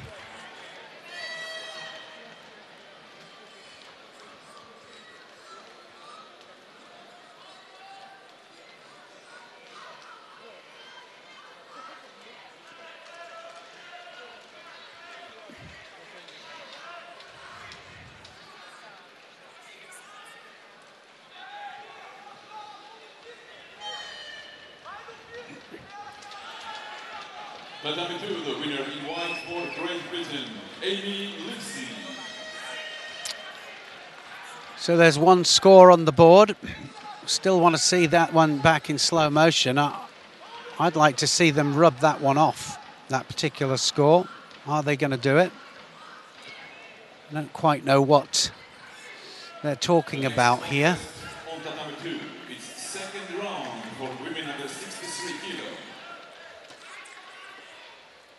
So discussion here on mat 3, 36 seconds to go, but if they take that score off for Quadros, it will make complete difference, of course, to how Underwazachi approaches this. Well, they've changed it over now. Oh no, they've given one up to Underwazachi. Have they done that just to even it all up? So Cianagi there from Quadros. Now it's all evens, so We're not going to have a rebellion there from Marco Spitka. That's good to see. It's all evens, and away we go.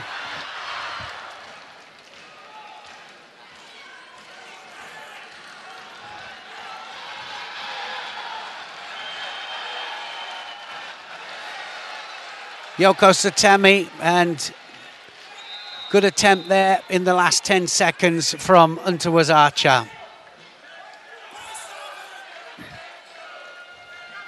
She's the one pushing forwards here. Drops Sianagin, it wasn't a good one either.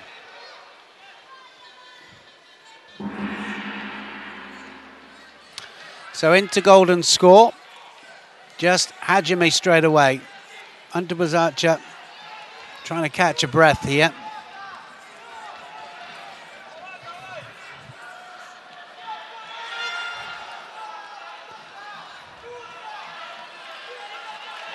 So straight into the attack. Who is it going to go through to the next round?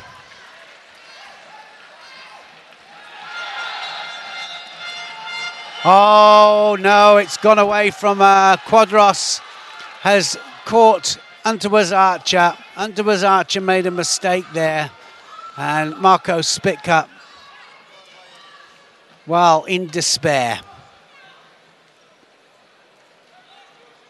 Austrian coach will be so angry there. He went in with the number 2 seed here, expecting a medal chance, but he will be there to greet her off the mat. You see a lot of coaches just disappear away from it, but he won't do that. But he won't be happy with that.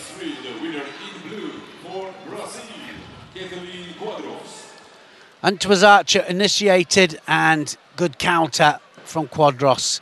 Tried the Kosoto. Quadros lands on top of her, and it just went away, didn't it? Second round for women under 63 kilo, Tatami 3. In white for Philippines, Watanabe Kiyomi. In blue for the United States of America. Next match, Watanabe of the Philippines against Akiyama of the United States.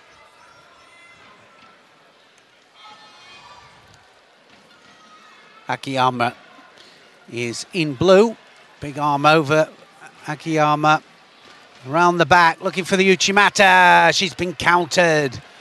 And Watanabe catches her with the Sakeishi roll. Well, I always used to call it the tip. Just tipping balance, which is exactly what happens here. They have the balance of their own technique tipped against them.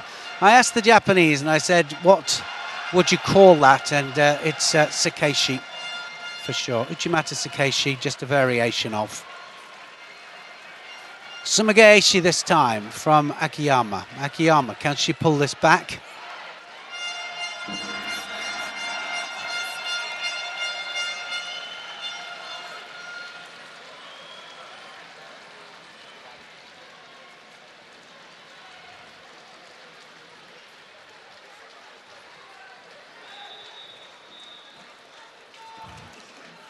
Well, nice Yoko Toshi attempt there from Watanabe.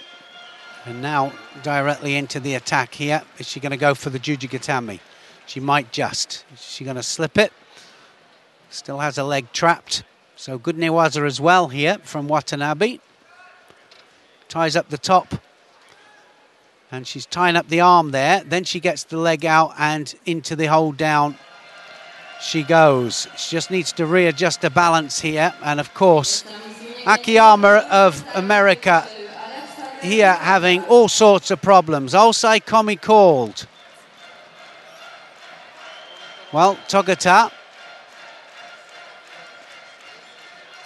And now back into the position. Osai Komi this time though. And Watanabe, nice bit of transition there. And beautiful judo, has to be said. Cool, calm and collected, doing everything right. Really nice. Uchimata Sakeishi started it all off. Akiyama couldn't do anything about that. And then the newaza there.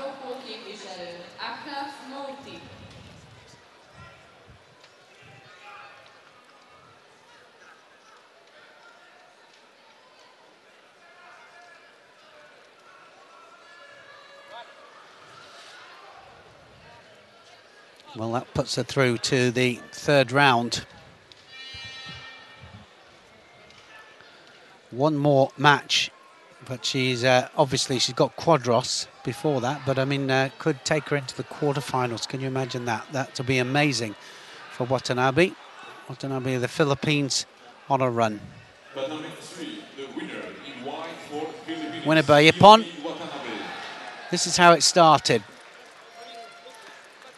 Yoko Sotemiwaza directly into the double lapel yet again. Turned over, secured in the top half and then directly into the hold down. Hacker of Austria, next one up. Australia, sorry. The Australians will be going. Australia, please. And Hacker in white here against Gwend of Italy, the very experienced Italian, of course.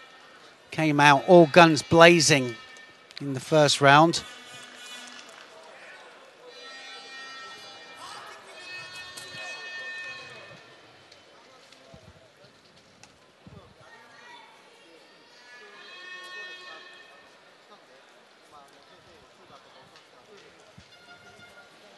The winner on Tatami 2, in blue for Mongolia. Well, she's been fighting on the international circuit quite a lot, actually. Hacker fighting well and doing Australia proud. And often she's been out there on her own as well. Not an easy task.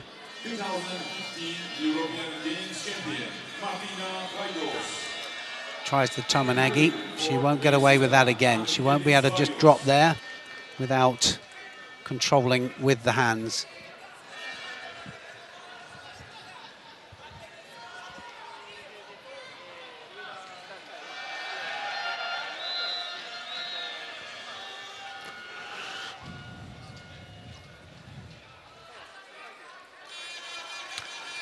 Gwend,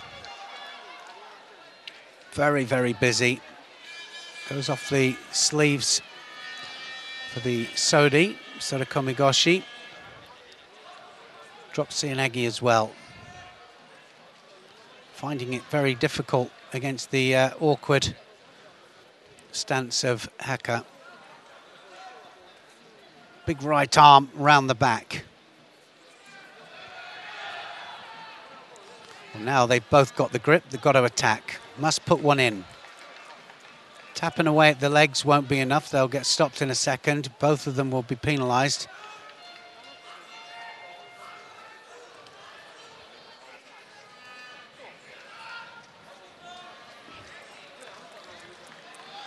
So fighting well. Australian really taking the fight to Gwend.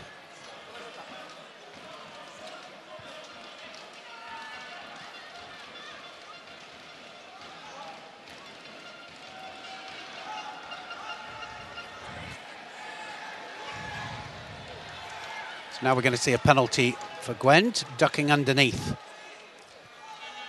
So one each.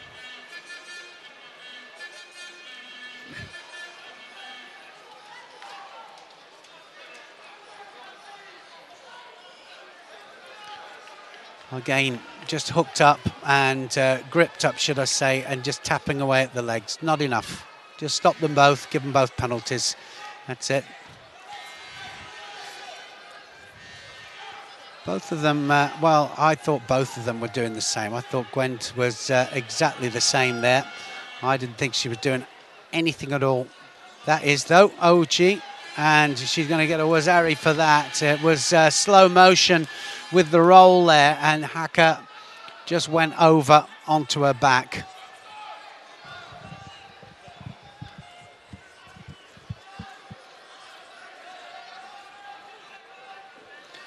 Now she's got some work to do. There's the Ouchi, there's the drive. And, well, she did get driven onto her back. It was all continuous, so it counts as a score into the last minute of the contest.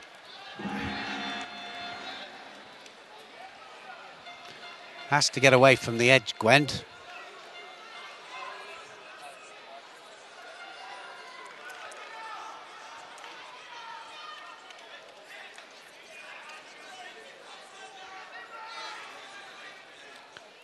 wants to get on with it. Big arm round again.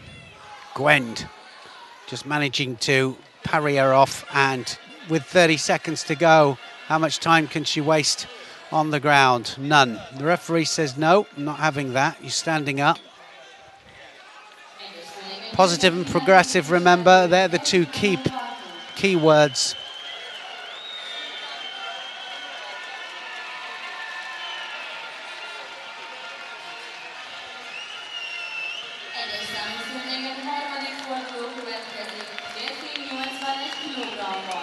So with 6 seconds to go, it's going to be all too late. No chance for Haka to get this one back, I don't think. She's going to push forwards here. It's all over. Good performance. She fought well. She fought hard against the very experienced Haka of, Gwend of Italy.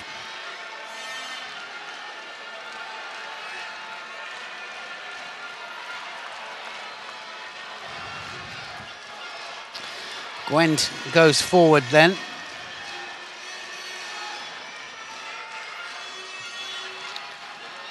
To the next round. One more fight. Anybody that loses prior to the quarterfinals has no chance of coming back for medals.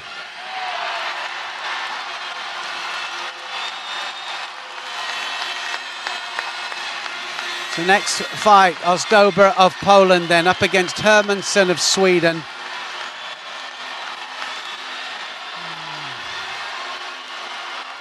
Well, Hermansson of Sweden is in the blue judogi, and nice Osodo there from Ozdaka.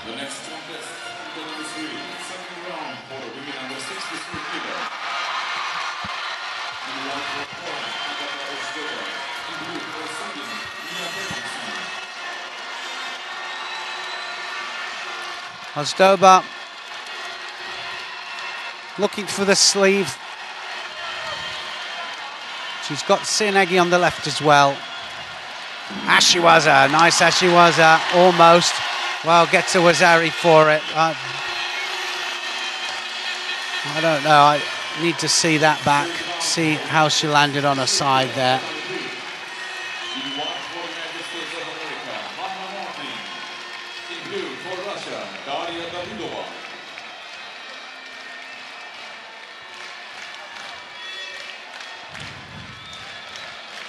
Once again, the starting point of the Wazari.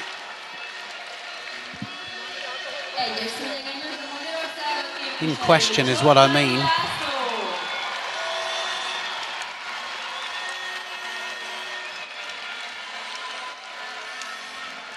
Straight into the arm. Ozdoba straight for the Juji Gatami, gets the submission. And that was a really good bit of transition from standing down to ground. She was very, very sharp with it. And coach says that's exactly what I was looking for.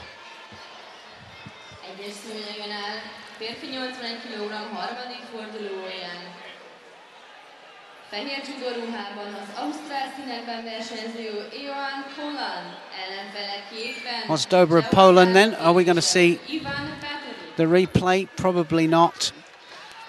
Ozdoba of Poland does enough. It was Yoko Tomanagi, and then directly into the arm lock. She'll go through, and that'll be the end for the Swedes.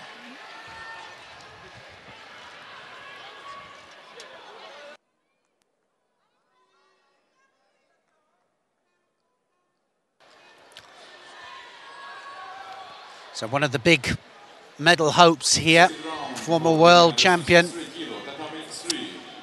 Olympic silver medalist, of course, Agbegnanu of France here against Shemesh of Israel.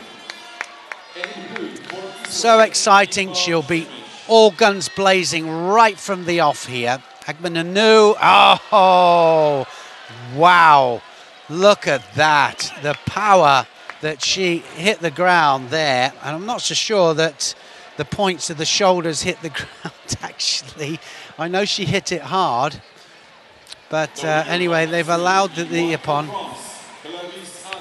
Thundering Osodagari there from Agbeg Nanu. And I said she'll come out all guns blazing. My goodness me, didn't she just?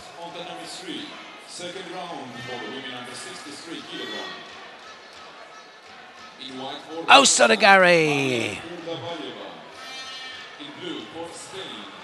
Look how she drives over and, well, again, points to the shoulders. Did they hit the ground? Well, I can probably allow that one, I think. Agbeg Nanu then through to the next round. Over quickly. Erdembieva here, Kazakhstan, against Push of Spain. No-handed technique. It's going to be an immediate penalty, surely. Has to give it. You have to grip up before you rotate and turn. Got to take your partner with you.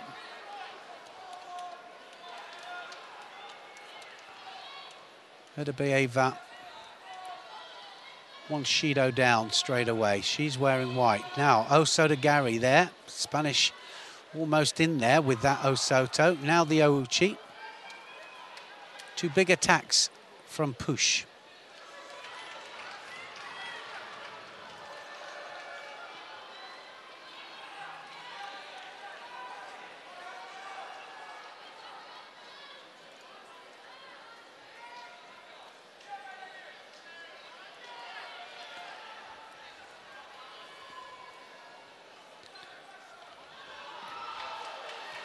Left-handed, left to left. Somebody's going to go.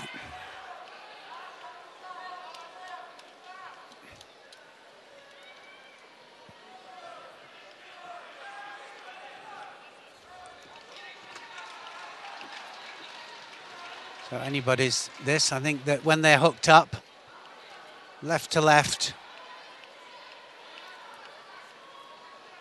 I think that if push comes to shove, then she might get a score.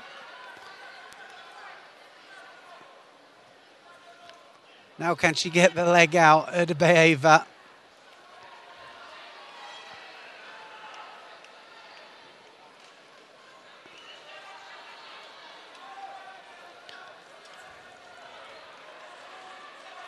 So again, I think when they're actually hooked up left to left, that's when one of the scores is going to happen. Switch there. She went against the arm there. Now we've seen a lot of disqualifications going against the arm, and Erdembieva went against the arm. She's thrown push for Awazari, and when we have a look at the replay, you'll see that it definitely went against the arm there. Just the arm probably slightly bent, so she gets away with it.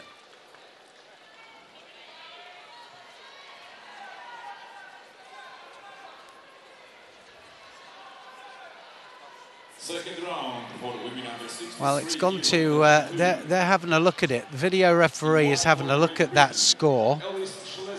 And I don't know if we can get a replay here, if they're going to show a replay of the actual throw.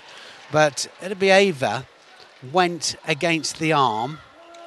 And you've got to be very careful that you don't attack with an arm lock on. So that's what the video referee is having a look at right this very second. It means not only will that score come off the board, but she might have a possibility of being disqualified. And I don't think she even knows what she did. I don't think she does.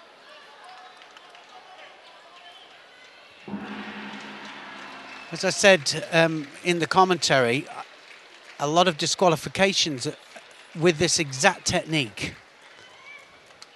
Yeah. So no score given. So she got away with the disqualification. And Uranagi this time. Erdembieva takes push over, gets the Wazari back. Now can she get that leg out? Nice Uranagi. She needs to get that knee out first of all, and that's exactly what Push is trying to prevent.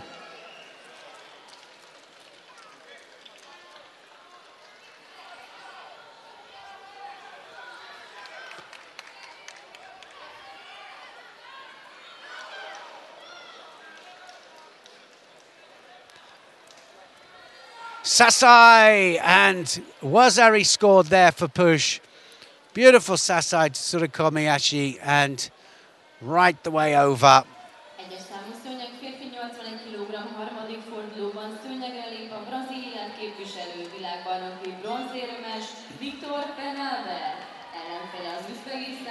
Well, she's pulled that one back, hasn't she? Coming up.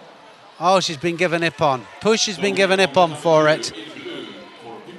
Let's have another look through, slow motion. Well, we're not going to, just the one look. And Ippon given there to the Spaniard. Second round for women under 63 kilo. In white for Morocco, Sofia Bevatar. In blue for Democratic People's Republic of Korea. Well, interesting little contest, that one. Bit of controversy.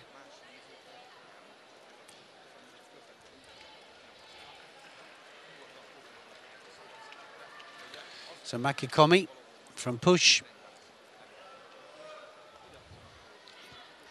Sorry, Sasai Tsurukomiyashi, wasn't it? Of course it was. Beautifully taken. And then, well, Tewaza. Sasai Tsurukomiyashi into fantastic Tewaza control, and she takes her over onto her back. Pino of France coming out against Leski of Slovenia. Working our way through this under 63 kilos category for ladies.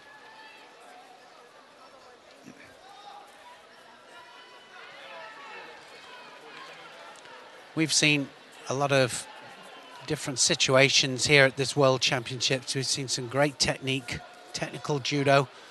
We've seen some tactical play, and we've seen real heart. Yesterday, final of the under 57 kilos category, it was all about heart. Mongolian just coming away the winner, but it could have gone either way, and some people think it should have. But it was a great match that went 11 minutes almost. In fact, it went just that little bit more, didn't it? It was 9 minutes golden score, 9, 10, 11, 12 minutes.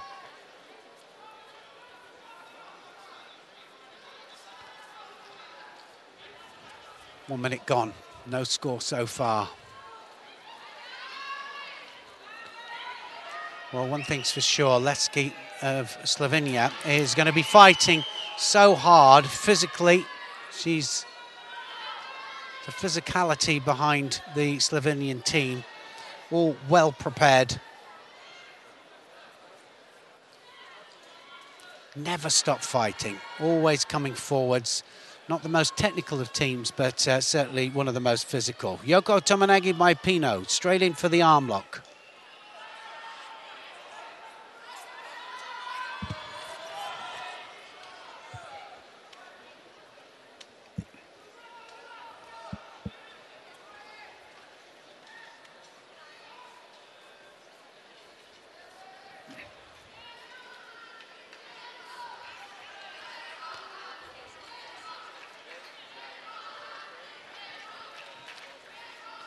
Bit of a flop and drop there from Pino.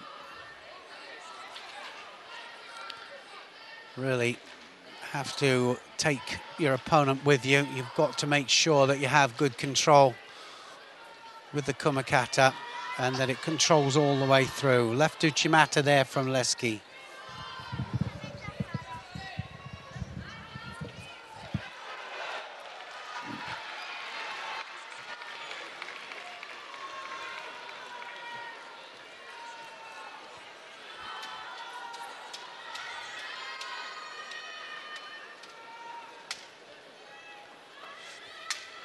Well, 1 minute 37 left of this 4-minute fight.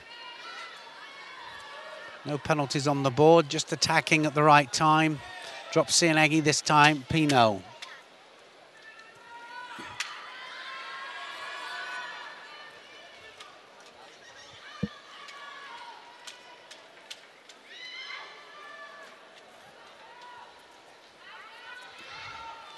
Well, this is anybody's match, really. Very evenly matched.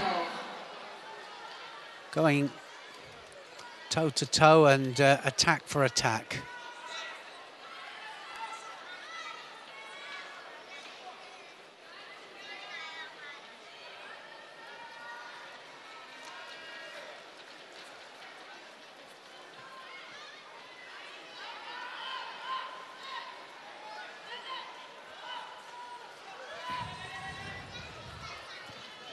Into the last minute of the contest.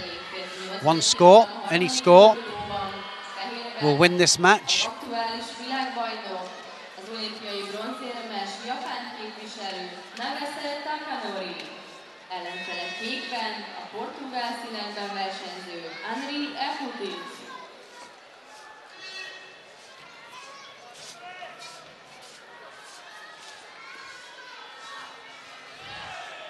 Well, that was the best attempt there from Pino. This time she kept hold with the hands.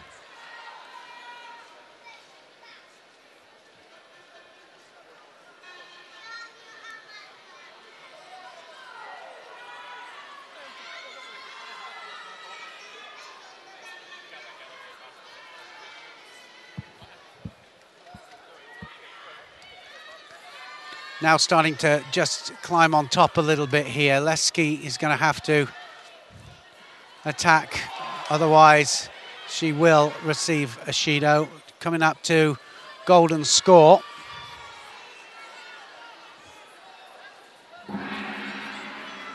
So now it will go into golden score. So anything now, penalty included, any Shido penalty included. Lucy Decoste, the French coach, saying you've got to go forwards. Let's have something positive here.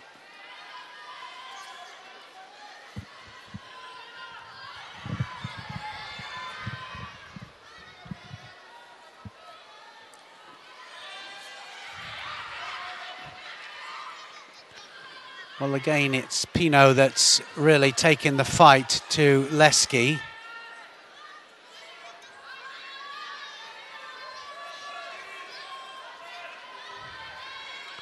The gripping strategy is so important, of course. Anything that you can do to dominate the grips. Cianagi again there, that's going to be it. Yes, she just gets it. So Pino dropped Cianagi. She had good control this time on the upper part of the body, gets the drive, comes off the wrong side, doesn't she, Leski? But it doesn't make a difference.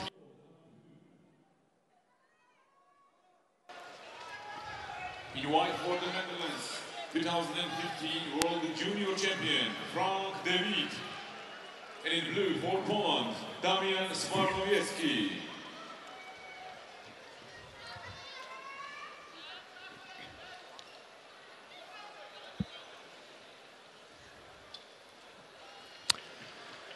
So, a bit of a lackluster contest. Attacking just at the right time, not many penalties. Not any penalties, actually.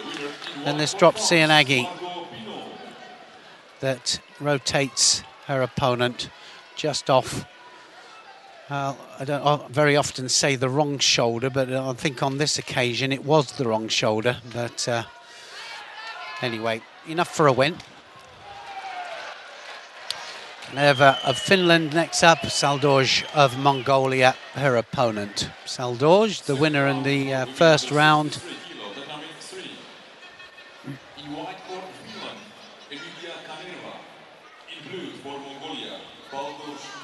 Left-handed Saldorj. And tries the Makikomi. Saldorj will feel very confident after watching yesterday's performance, of course. Uchimata this time. Is it going to be a score? Not quite. Nerva doing well there to avoid the score, but she's got to start to put the attacks in herself.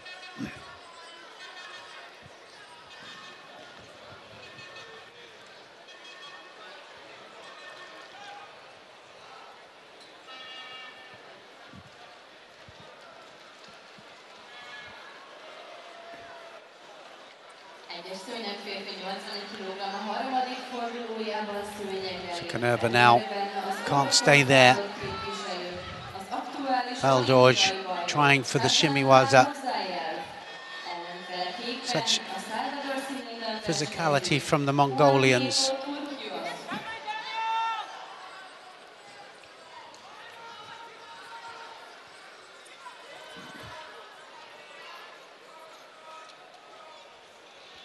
The president of Mongolia, Mr. Batolga, of course, in tears yesterday with their gold medal and their bronze. 2 medals in the World Championships, back to back. And he was front seat as well. Good Sodi there. That was a really nice Sianagi attempt there from Canerva.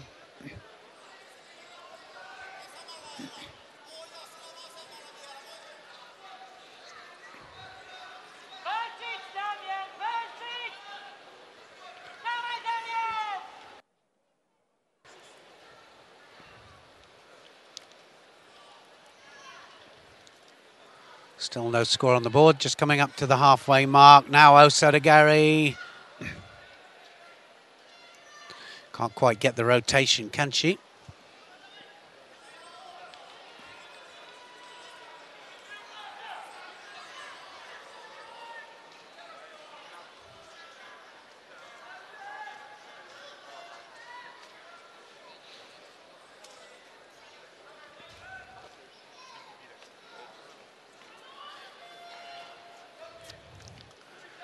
Well, good control of the sleeves at the moment there, Canerva. Trying to dominate the sleeves to stop the rotation of Baldorj.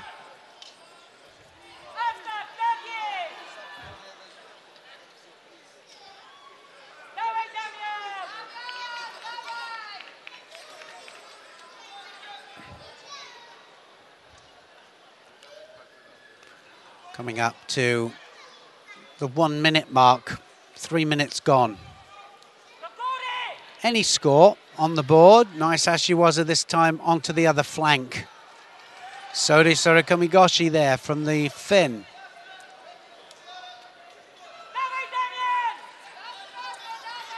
While Canerva hasn't read the script, she's out there to try and get through to the next round of competition.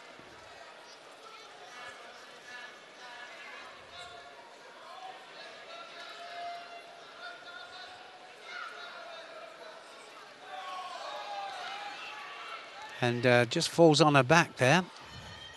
Baldorj. No real attempt at a throw. And gets a penalty for it. So, Judo for her.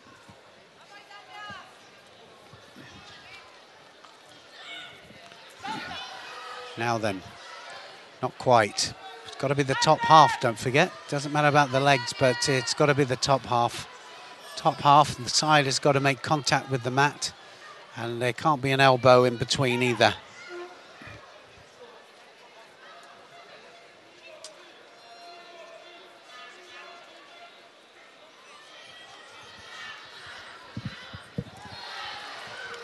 Now we get it. So she plugged away, didn't she, all the time there with that, and then Haro Makakomi gets the score, gets the Wazari scored, and then directly into the Yushiro. She's going to hold her there now. It's already won there for Baldorj.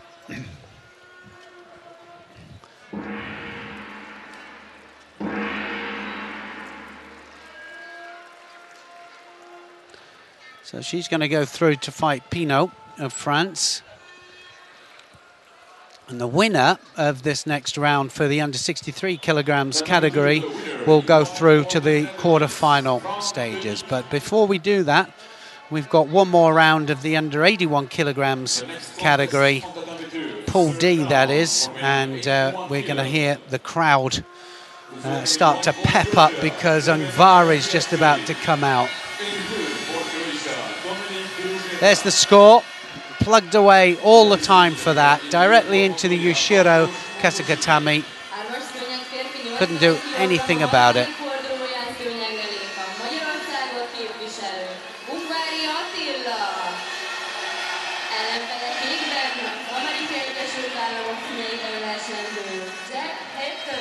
And Tila Ungvari, the younger one of the two brothers.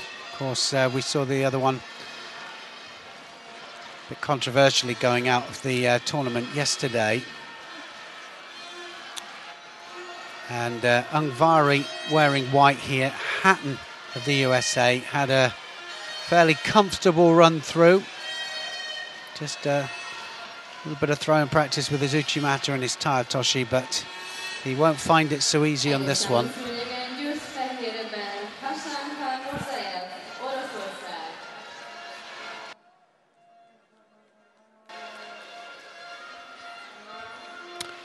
So both of them patting the grips away.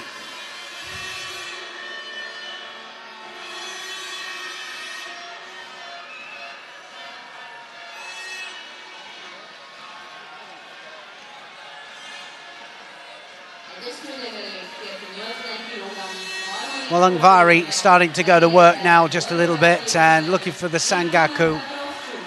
Triangles the legs. Now can he get a little bit of leverage to get him over with? He can strangle him, of course, from there if he can just apply enough pressure. Doesn't quite have the angle. So credit to Hatton. Hatton does well. Hatton's up.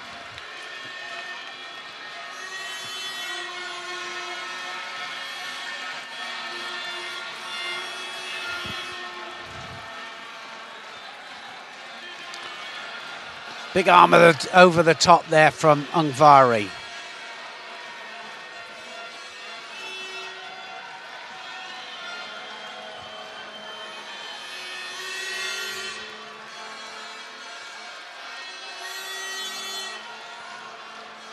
Well, this is just going to take them through to the last 16, actually. One extra fight for the under 81 kilos category.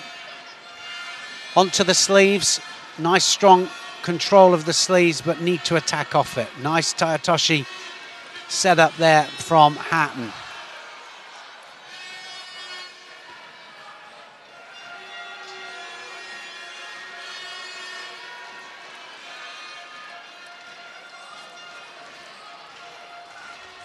Hatton has to do something. He'll have to initiate a technique. We haven't seen him actually go in yet. Kouchi this time, Ungvari. And again looking for the Newaza. Dominating now. Hatton just might get a second. There he does. He gets the second Shido.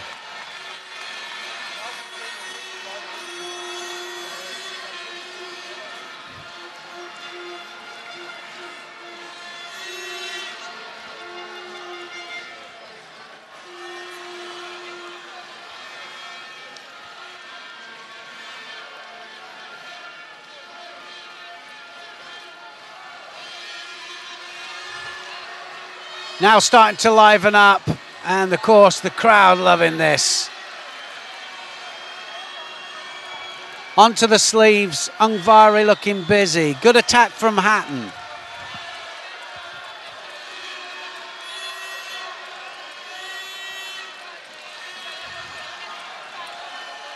Hatton needs to be first in for the grip. 50 seconds left.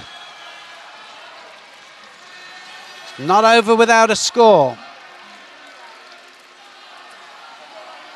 Ungvari using the Kouchi all the time, dominating the sleeve here of Hatton.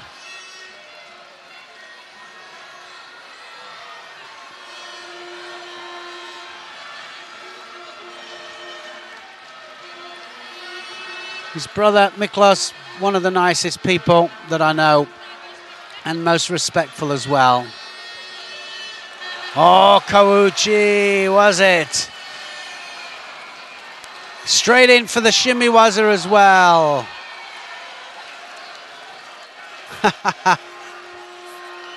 Well, everybody's going, well, he had the Shimiwaza on there. Why'd you stand it up? But 8 seconds to go.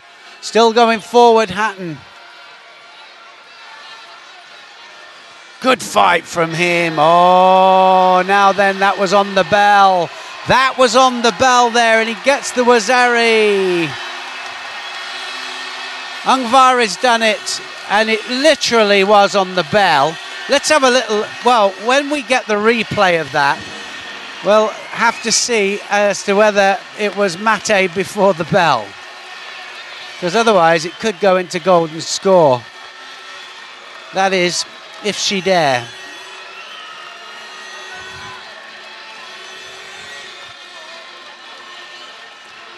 She gets it, he gets it, should I say. Ungvari gets the win.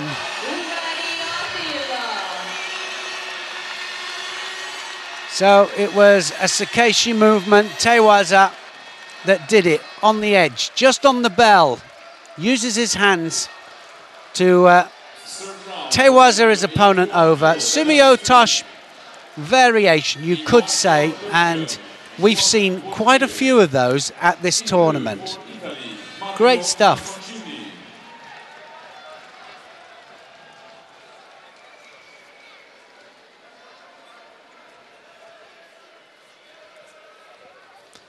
Bottiou against Marcancini, and Bottiou of Belgium is in white this time. He was in red, in blue the last time. This time he is in white. Marcancini is in blue.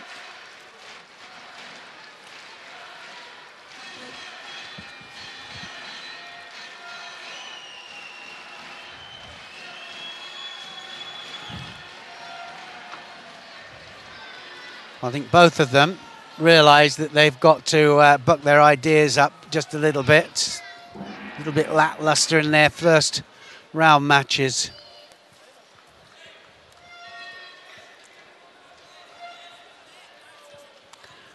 Yoko Otoshi attempt there from Bottiou.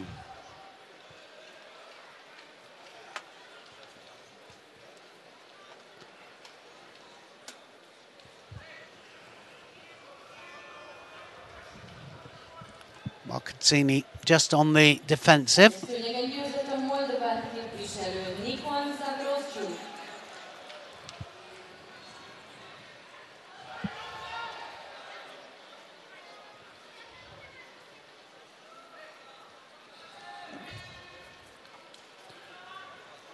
Left-handed fighter, Marcancini.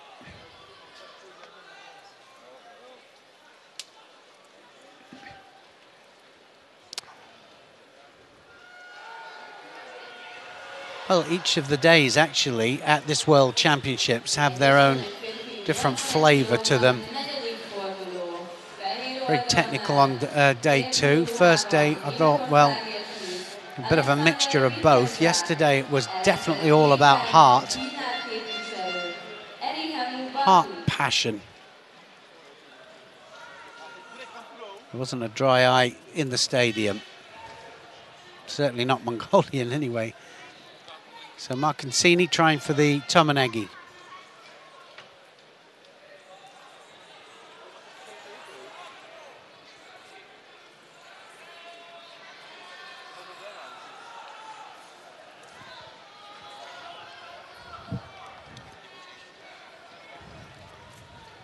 Nice Cianagi there from the Italian.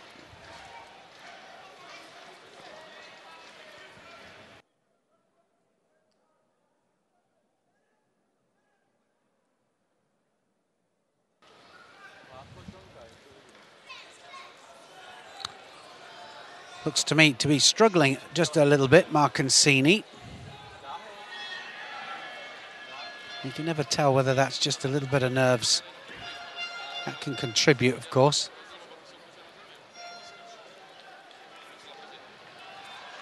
Going on to the wrist here, Bottiou. Needs to get back up onto the sleeve if he can. If he holds the wrist too much, could get a penalty. No rotation there for that Cianagi. Nothing whatsoever.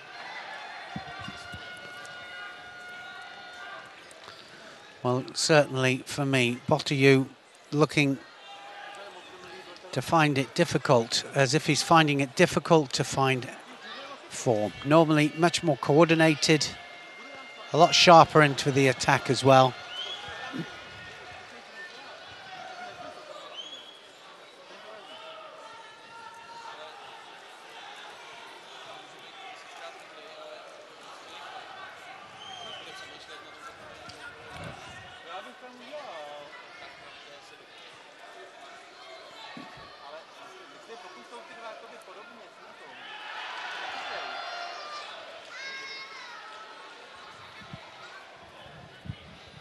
Well, both of them have to throw caution to the wind, I think, and start to open up.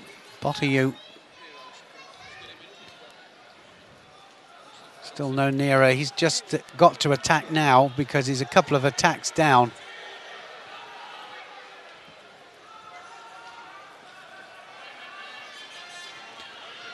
Certainly for me, Marcancini is the one putting the effort in now.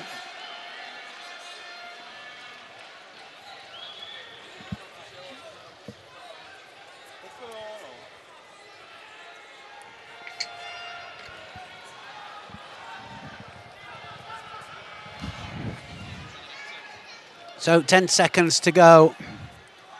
First part of this contest. Either fighter, I think, looking like they're going to throw, and it's going to go into golden score. One more penalty against Marcancini will decide it, but Bottiu could even this up. Sorry, Marcancini could even this up by getting Bottiu a penalty.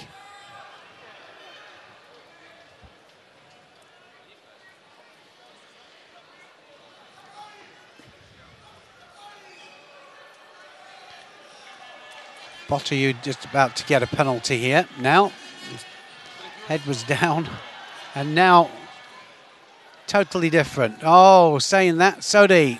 Oh, he's got him on his side. That definitely was a score. I think that was a score. He did the Cianagi. We've just seen one exactly like that. And, well, I think that the top table here, we'll have a look at that on film. And, well, they've been scoring that. They have been scoring it, and I think that Marcancini has been thrown. I think that Bottiu came in for the Cianagi and took him off the other shoulder, but we saw one that was scored, and I think we're going to see the other one scored as well. Are we?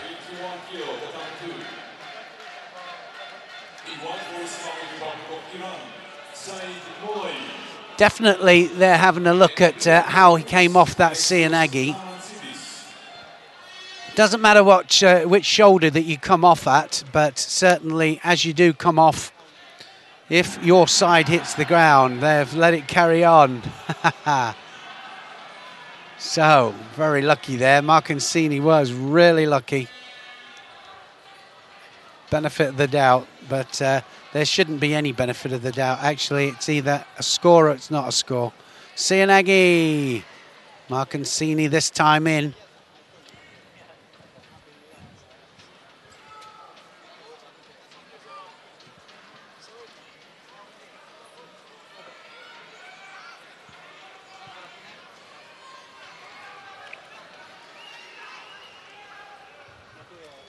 Good bit of newaza here from these two, both willing to have a go.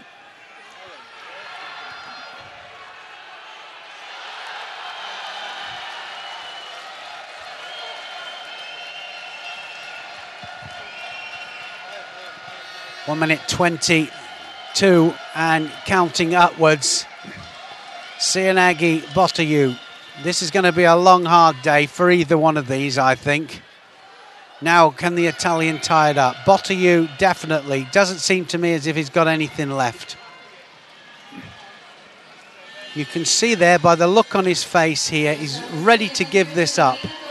Offside komi called. I don't think it's an offside komi, but it's Togata now. Now he's going to try for the arm lock, surely. The arm's there. He's turned the hold down again. Is that offside komi now? Well, the arm lock was there all the time. Straightens the arm. Can he get the leverage? Bottiu just manages to climb off that. Offside komi this time. Just needs to hold it for 10 seconds. 10 seconds he needs to hold it. He doesn't manage it. Manages the arm lock in the end, and certainly Marcancini was on top. Bottiu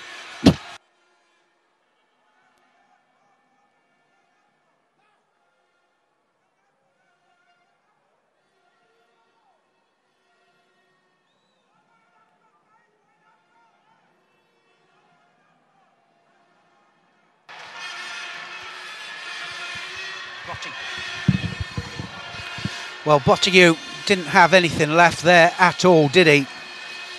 Just had to give it up in the end. And, well, it went from one technique to the other. Marcancini pulled the hold down. Then it was into the arm lock, back into the hold down, back into the arm lock.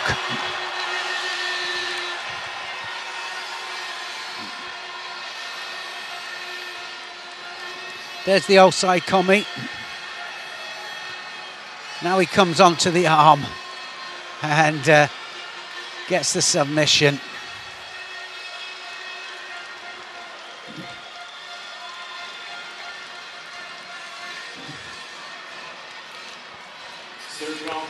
Wow. So it starts to heat up a little bit in this under 81 kilos category. Ivanov now here against Santos. Ivanov of Bulgaria in white.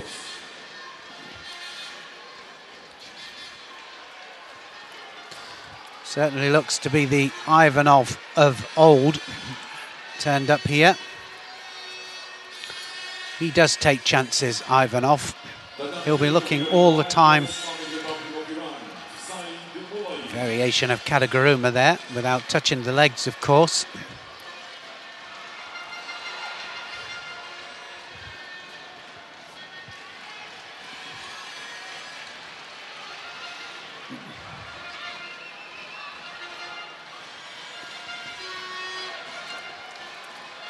Uchigari from Santos. Ivanov directly back into the Cianagi.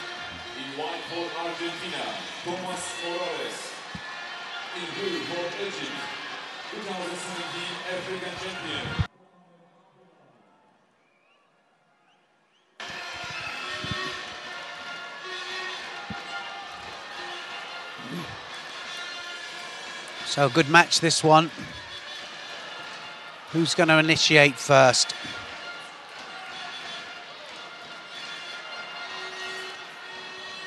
That's going to be a Shido there for Santos. No arms, no control whatsoever. So a Shido penalty for him. Flop and drop, not allowed to do it.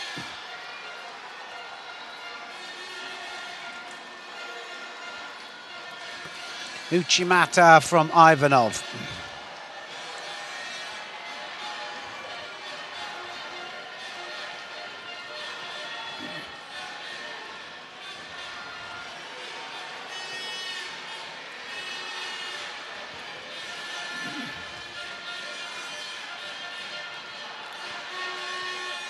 Oh, Uchigari, that was a lovely way in as well, wasn't it? Off the grip there. Now realises Santos that he's got to go to work. Somebody's going to go, and it's going to be Santos that goes. Ivanov, a brilliant counter, and takes him over flat onto his back here. He's not going to let go of this. Oh, he is. Good stuff from Santos there, just gets him back into the guard. Gets him back between the legs. Have a look at the score. Somebody was going to go, weren't they? Tried the Kosoto, didn't he, the Brazilian? Ivanov turned it against him.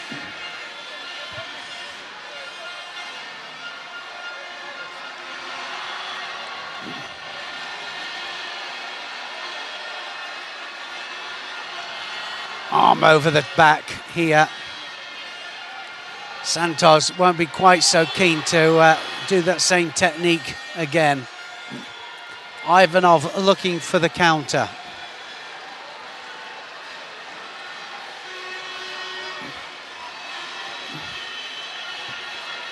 Extreme right to right. Osoto to Osoto.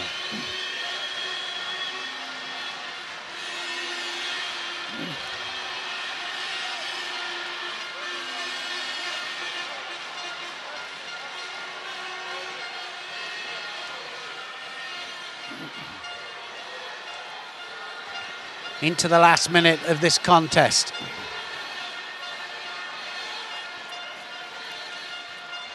Ouchi and Osoto is what Santos is looking for.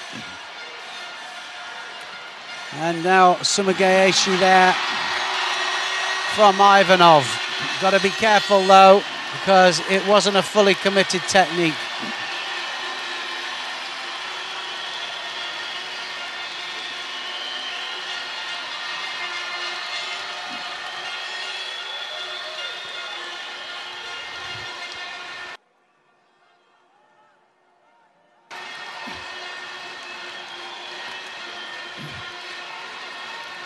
And Tominagi, Ivanov now just got a hold off. 6 seconds, 3, 2, 1, and that's it. Ivanov through to the 4th round.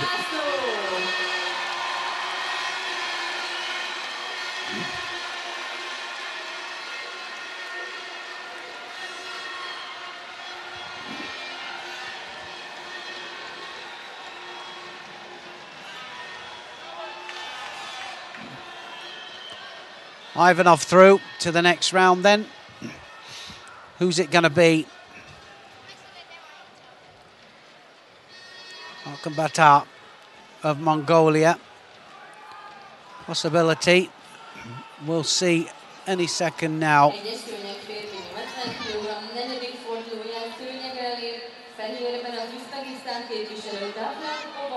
Well, it was a counter to a counter.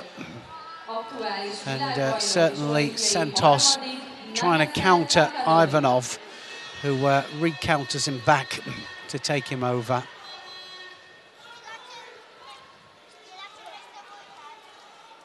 Gatonanaga of Moldavia here against Akambata of Mongolia.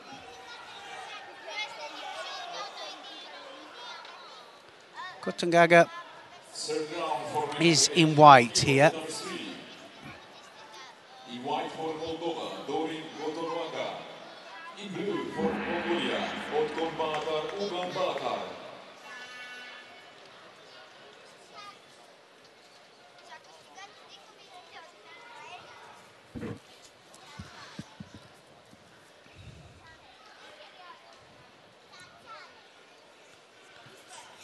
This will take them through to the 4th round.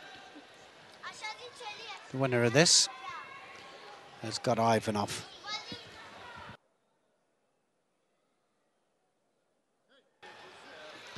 Well, that sometimes happens. So intense is the gripping. Clash. And if you're going for the high lapel grip, sometimes that goes into the face, of course. Nice takedown there from Akambata. Now can he get that leg out?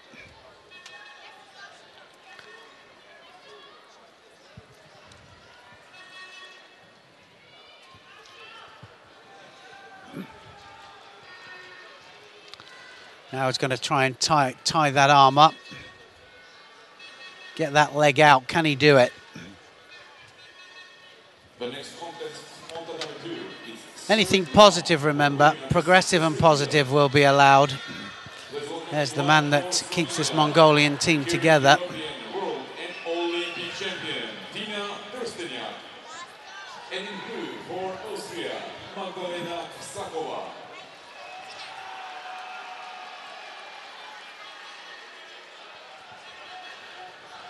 Sianagi this time. Akambata so strong with that. When he controls the shoulder.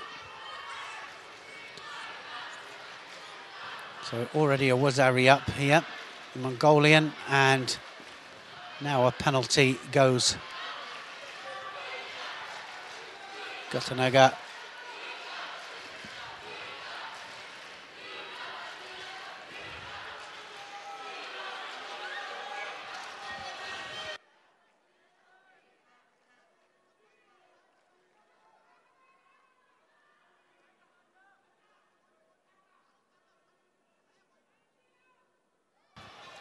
So some nerves out there. You can see it just a little bit. Again, scared to commit.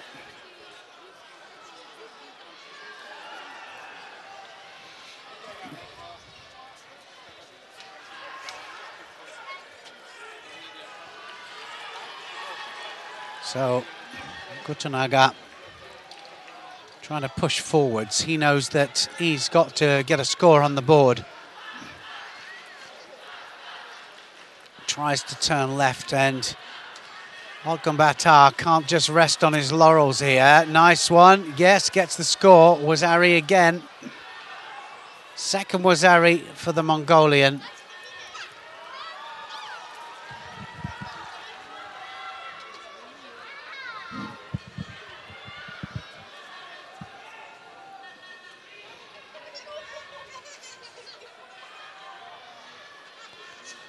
Trying for the arm. And Olgambata now needs to go into the elbow, not into the armpit.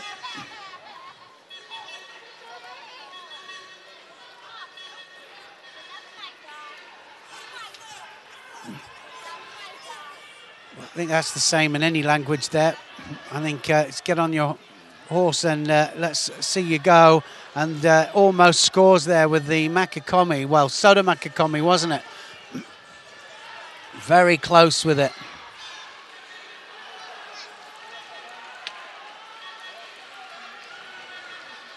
Yoko Toshi attempt from Olgambata.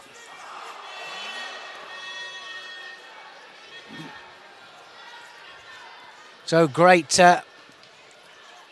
spirit here from Gutanaga, pushing forwards all the time. 14 seconds left. It's going to be a penalty going to go up to the Mongolian here if he's not careful, because he's just on defensive mode now. Waste those few seconds, and it's going to be Olgambata that goes through.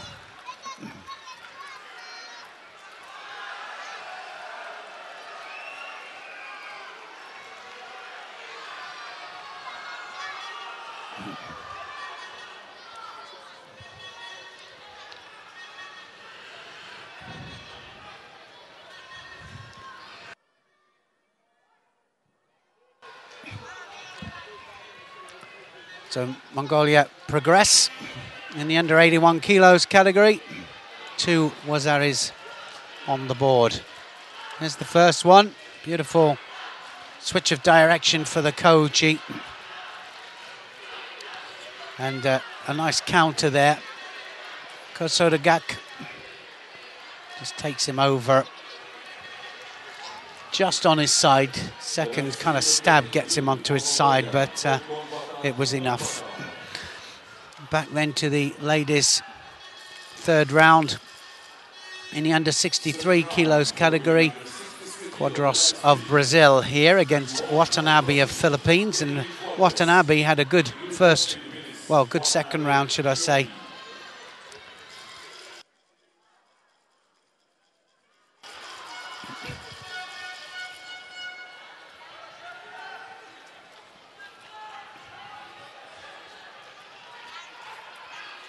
Quadros also looked pretty sharp there in their first round. Dropped Sianagi right the way underneath.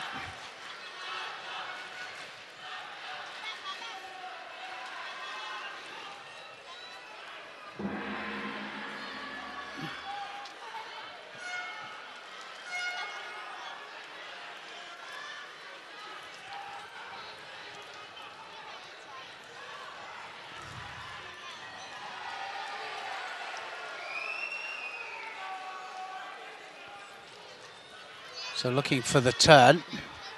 Double lapel seems to be the one that's working at the moment.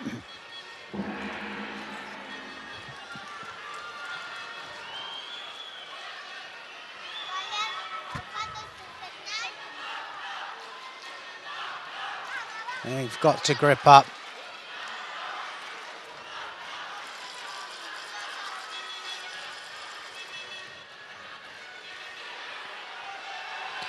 Watanabe attempting Tomanagi, easily killed by Quadros.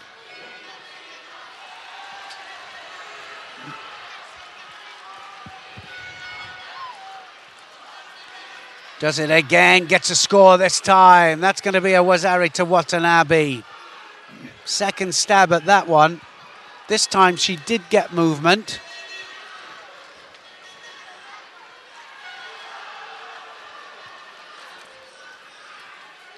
Seoinage for Quadros. Quadros just latching onto that arm there and pushing the hips across.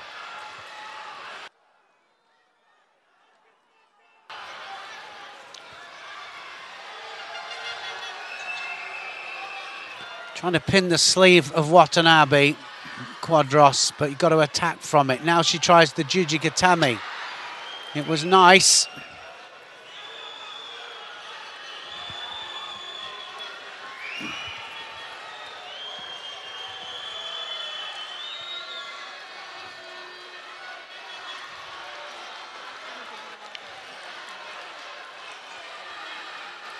Now the Seoinage. Well, Watanabe can't flop and drop now. She really can't. Still plenty of time here for Quadros to pull this back. 1 minute 27.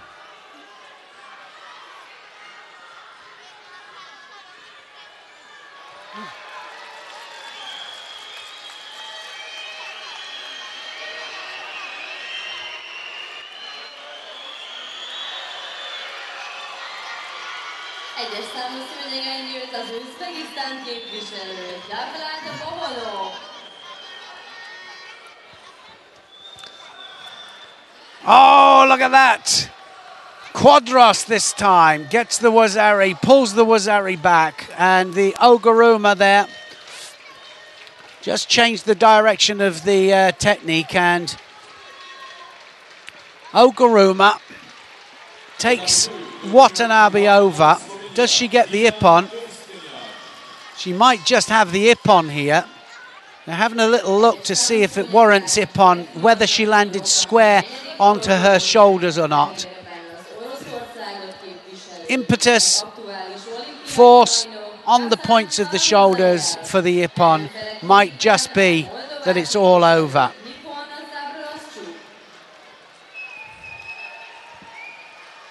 If not, it'll be all systems go. Third round for women under 63 kilo, Tatami 2. In white for Great Britain, A.B. Lucy. In blue for Mongolia, Bolt Gunfight. Well, I wish they'd just show us a replay so we can have a look at this, just so that we can see for ourselves. But Quadros, definitely beautiful technique it was. The replay will come after the decision.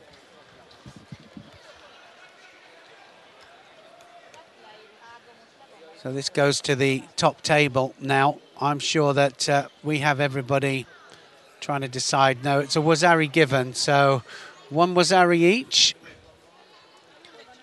And into the last minute. Quadros, beautiful technique, mind, and Watanabe can breathe again.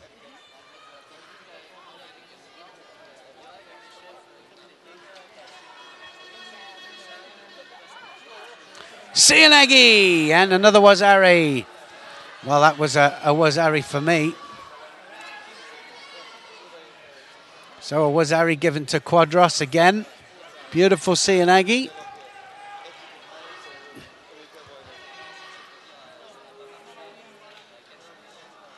Trying the Sumigaeshi this time, getting desperate now, Watanabe. Quadros on top, trying to waste a bit of time on the ground.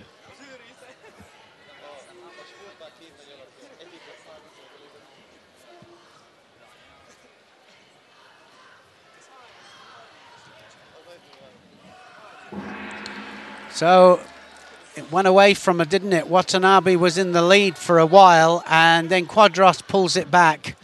Hopefully we'll see both the techniques that Quadros does.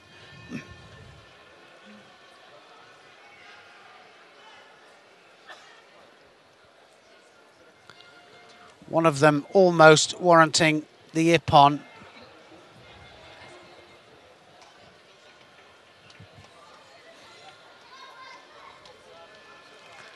Good stuff from Quadros, really dug in there and never gave up on that one.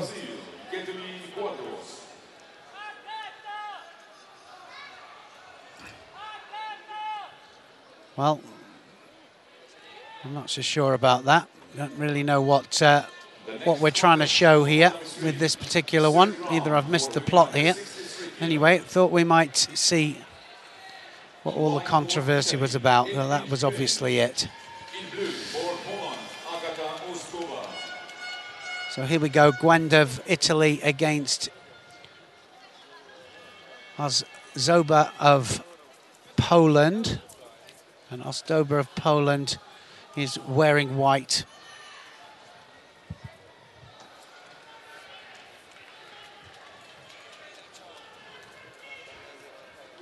Gwend directly into the attack here.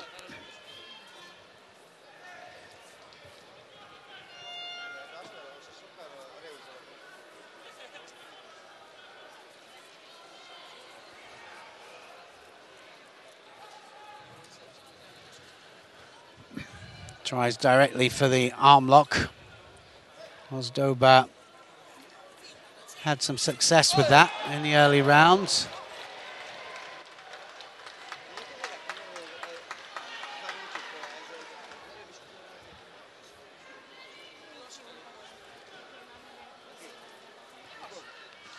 Good attack off the grip. And by that, I mean attacking at the same time as gripping up, not gripping and then attacking.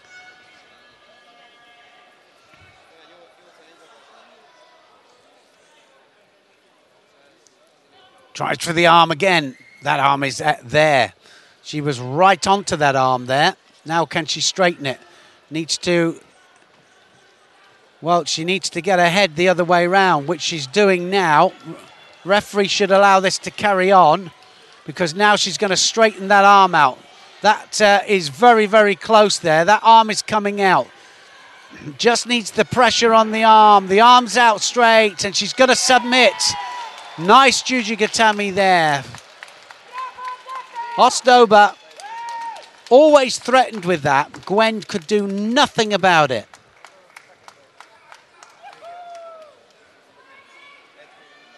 Well, she really did threaten with it.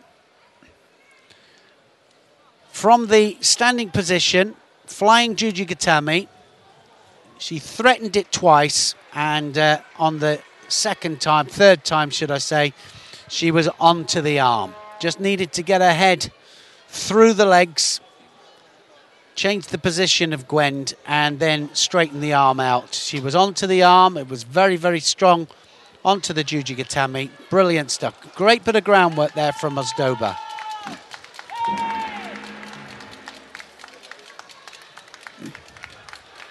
Tatami 3, the winner in blue for Poland, Agata Ozdoba. Well, we're not going to see the way in. That's a bit of a shame. Oh well, never mind. And we can see the finish there of the Jujigatami. Hips just lifting up that little bit there, putting pressure against the elbow joint. Well, here's the other superstar of the category, Agbegnanu here. I said she'll come out flying, and she did. Massive Osotogari. Here she is against Push of Spain. Agbegnanu in white. Straight onto the sleeve, straight onto the aggressive nature of the attack, and looking for the Ashiwaza and looking for the Osoto.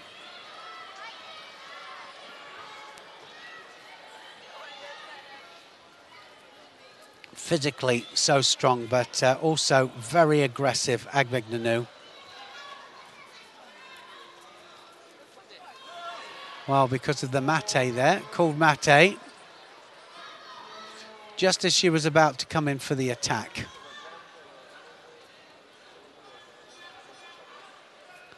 So Push got her up the pace. Just being dominated here and almost dictated to by Agbegnanu. She has a cross grip here, Agbegnanu. She has a lapel grip, so she needs to now think something different. That's going to be a score, is it? Yes, she's going to get a Wazari for it. Sotomagakomi. So ties up the arm, and it looks almost as if it was backside, and it was, but managed to roll her a little bit onto her back to get the score. No, she doesn't get it, so they've discounted the score.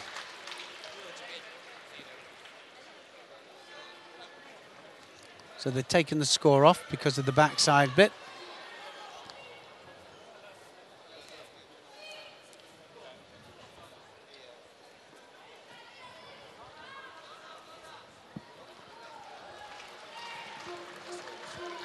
Tatami Judo winner in white for Great Britain, Amy Lipsy.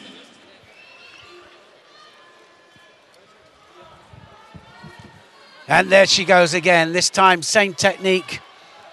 Makakomi this time, and gets the wazari. Can she get the leg out? She'll turn it into Yushiro Kasakatami. How aggressive is Agbegnanu? She's had some absolutely amazing matches against Trisignac. Is that going to be a possibility here?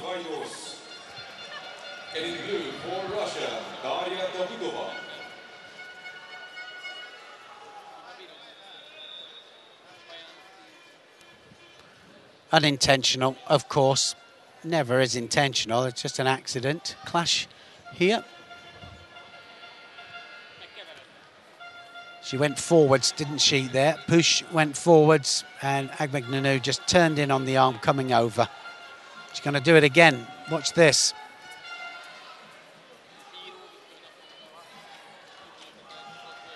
One minute 50. Doing well here.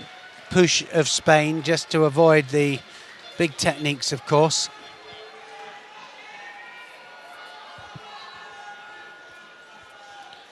Spanish coach knows that she's got a mountain to climb here with this lady.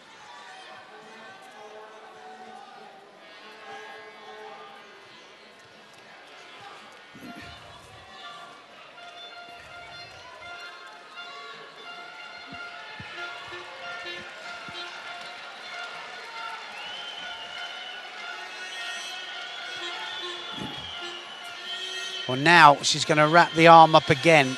Needs to wrap it up and then try and get that leg out. Referee's looking on, has to try and make it progressive. Coming up to the last minute. She needs to get the knee out first. There's the knee. And now it all comes out. Ties it up into the outside komi.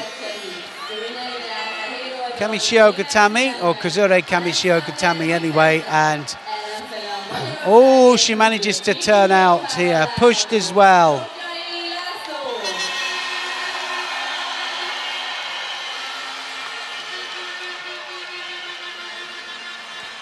So now we're in the same position. Can she wrap the arm up this time? 33 seconds left on the clock.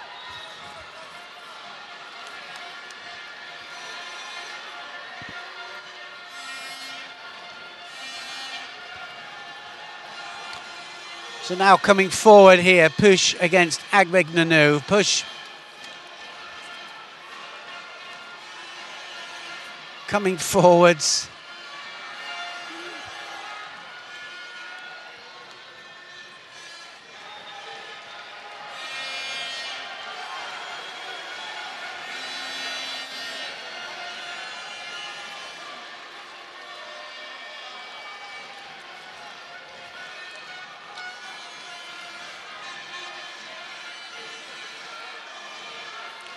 Seven seconds then, just ticking away now, and she's done enough. She's going to get the outside komi here, is she?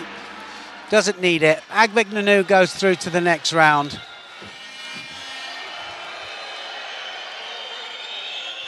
Well, Push is disappointed, but it was a good enough score, clear enough.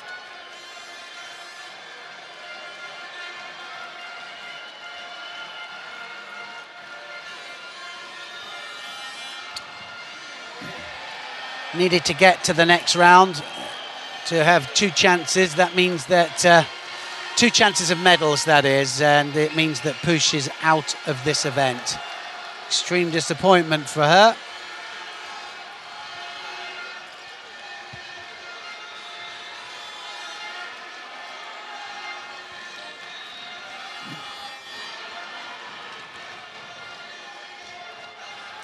That was the score. Arms coming over, big arm, left arm coming over there. Just walked straight onto the technique. Makikomi gets the score. Wazari win for Agbegnanu. Pinot of France here against Valdorj of Mongolia. Pinot in white and Valdorj in blue.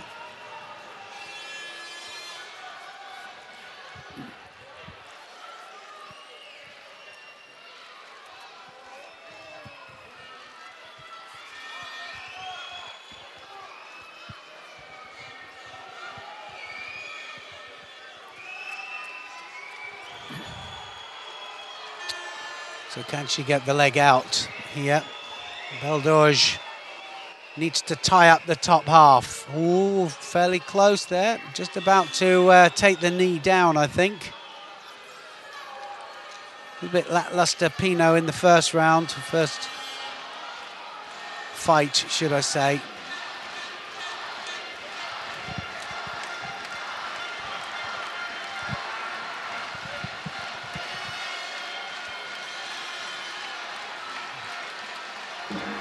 Looking for the Seoinage there, Valdorj.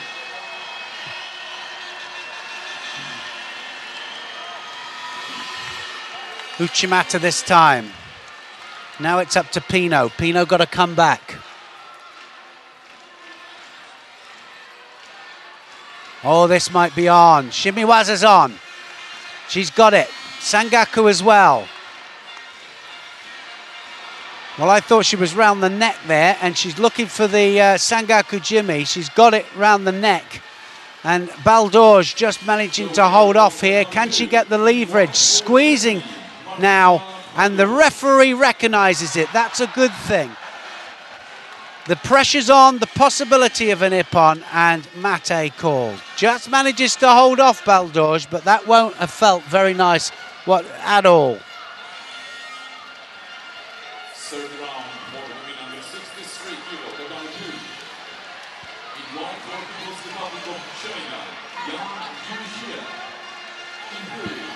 Seoinage this time. Nice one. That was a nice Seoinage from Pinot.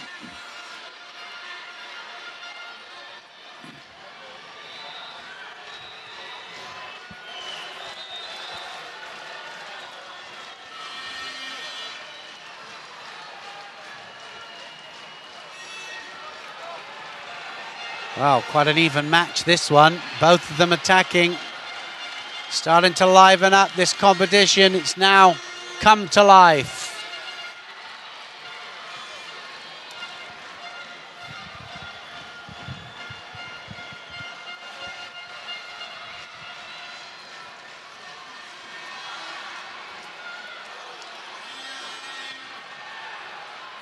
Again, attacking against that strong arm.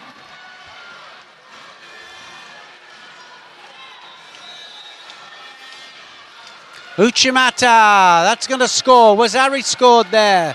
Valdorj takes her over with a beautiful Uchimata. Didn't quite have the pull on the sleeve to finish it off, or the elevation. There's the Uchimata. Only one hand on. Don't look at the bottom half. It's the top half and the contact on the side there that makes contact with the mat. Just about manages to break the balance there of Valdorj. Gets away with the Yoko Tomai. Tries for the Juji Tatami as well. And now we're in the last 50 seconds.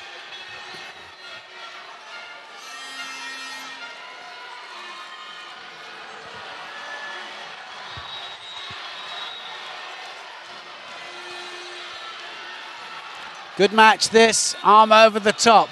Pinot, France, is she going to go through?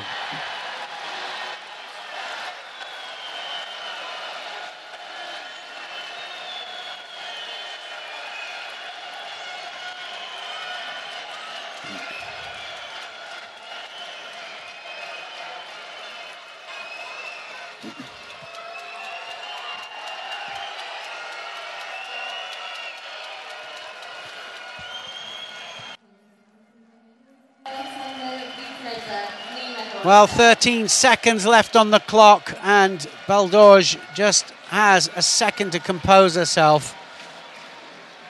Managed to tie her hair up and just catch a few breaths here, waiting for the push forwards. Pino trying to pull this back. Seconds ticking away. Just has a little look. She thought that was her gong there. Tries for the Juji Gatami again, and it's all over. Baldorge goes through. And Pino will be devastated.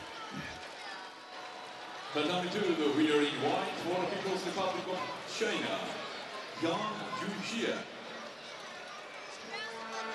Egyes szőnyegen áll 81 kg-os negyeddöntőben. Üzbegisztán képviselő Davlán Poponov, ellenfele az olimpiai aranyérmes, az Oroszországot képviselő Kaslánkán Muzayev.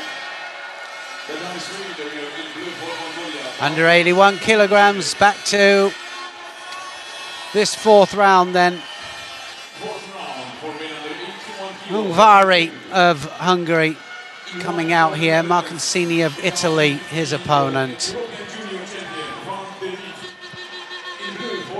This to get through to the quarterfinals.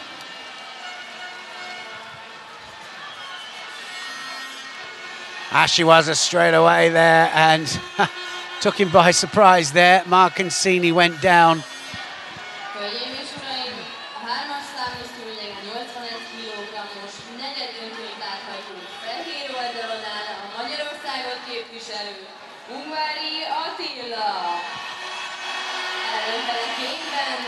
Oh, that's going to be a score. Wazari scored there. Marcancini, just a nice little Kouchi there on the front foot, just takes him backwards. Didn't look like much, but scored. And now he's got to hold on to it for 3.5 minutes. Either that or add to it, of course.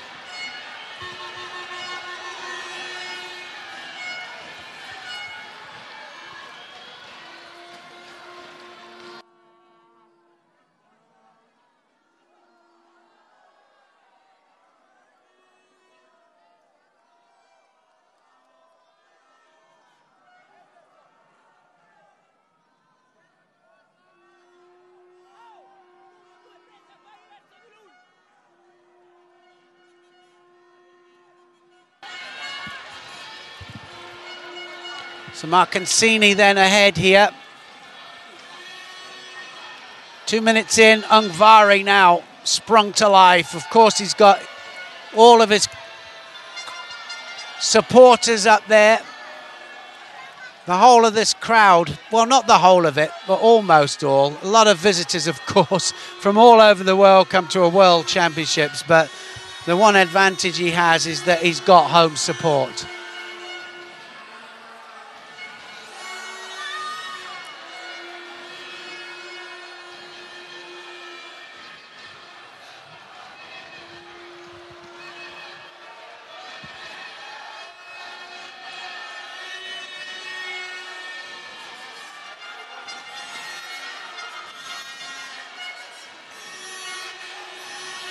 So Marcancini, sneaky little Kouchigari there, drove Ungvari over. And there it is again. He's got good feet, good Ashiwaza, Marcancini.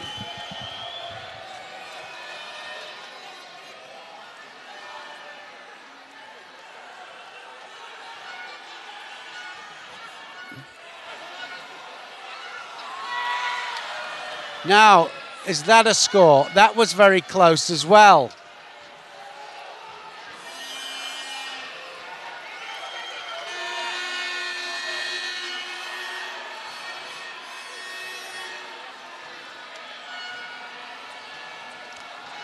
Two minutes in, halfway through this contest. Still coming forwards. Ungvari won't give this up. At the moment, just having his grips dominated, but certainly Marcancini, his head's starting to go down a little bit. He's already trying to run.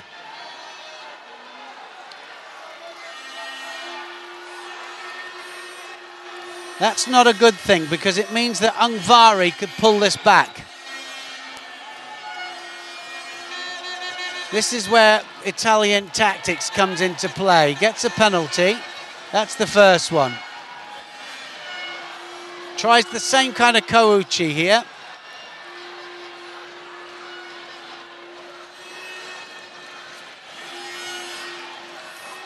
Really needs to put him under pressure here, Ungvari, if he wants to pull this one back.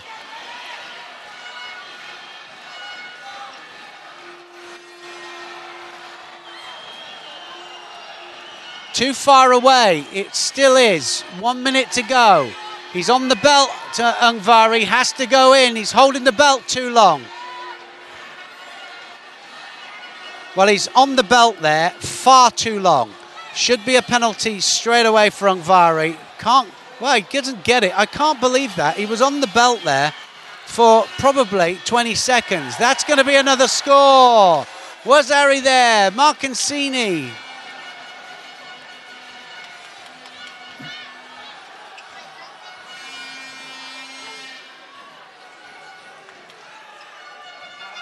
Well, he had to go forwards, didn't he? But he paid the price there. As he went forwards, dropped Cianegi there. Marcancini takes Ungvari over.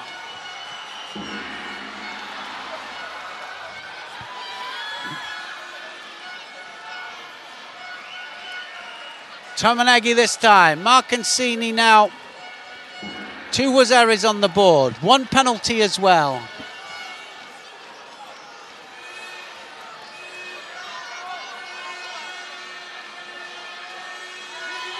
Ungvari on the attack. 15 seconds left.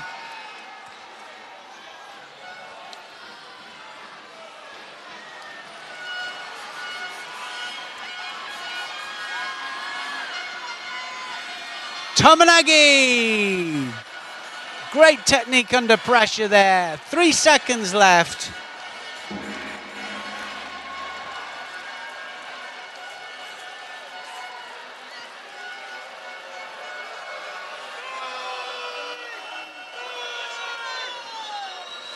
Well, there's a lot of booing here. I don't like to hear that. There's no need for that. There was 2 Wazaris on the board. Well deserved by the Italian. So he goes through now to the quarterfinal.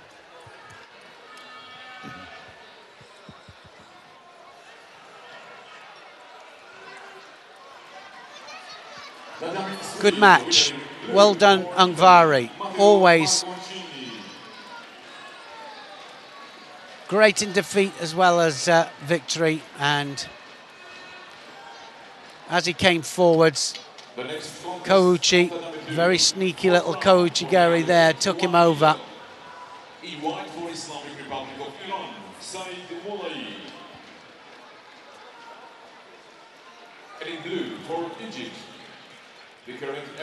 Still a long way to go before you start any of those kind of celebrations, I'm afraid. Right, next one up, Ivanov and Okkambatar. Ivanov of Bulgaria in the white.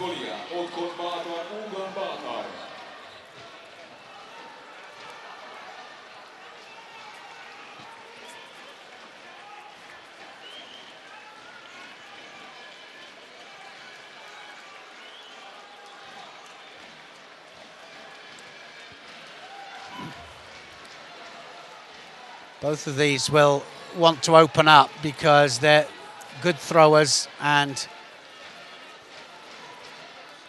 there's the Sumigashi from Ivanov.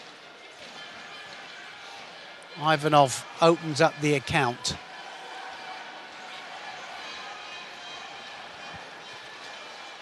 This to go through to the quarterfinal. Now, you wouldn't say that he's too rattled by anything, would you, that man? Just really cool, calm and collected.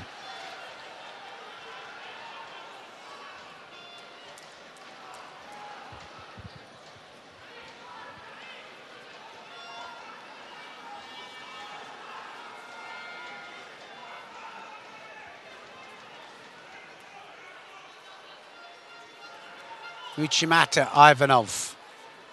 Look how he just keeps snapping the grip off there, Okumbatar. He's got to go in for the attack at the same time.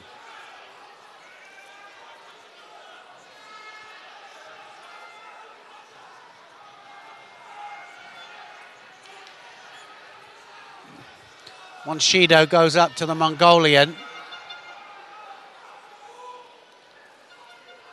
Right arm coming across there, Ivanov.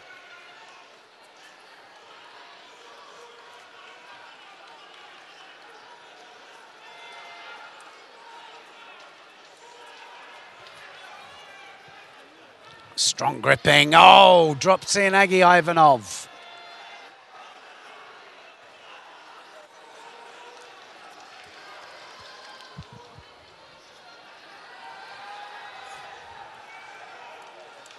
Well, I don't know who got that. I'm not sure if it was Ivanov, but he was looking for a penalty there, I think, but only one up there to Okumbatar.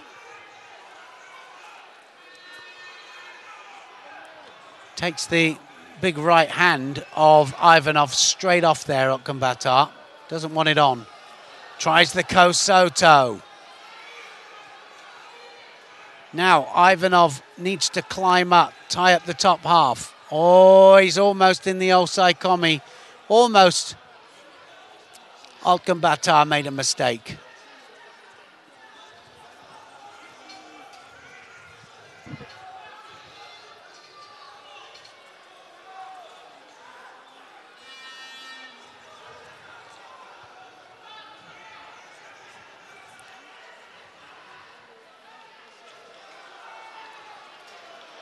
Osotogari! Oh, it's got to be a score. Surely that was his Osoto. It was a big counter-attack from Okumbatar as well, but for me, Ivanov maintained control.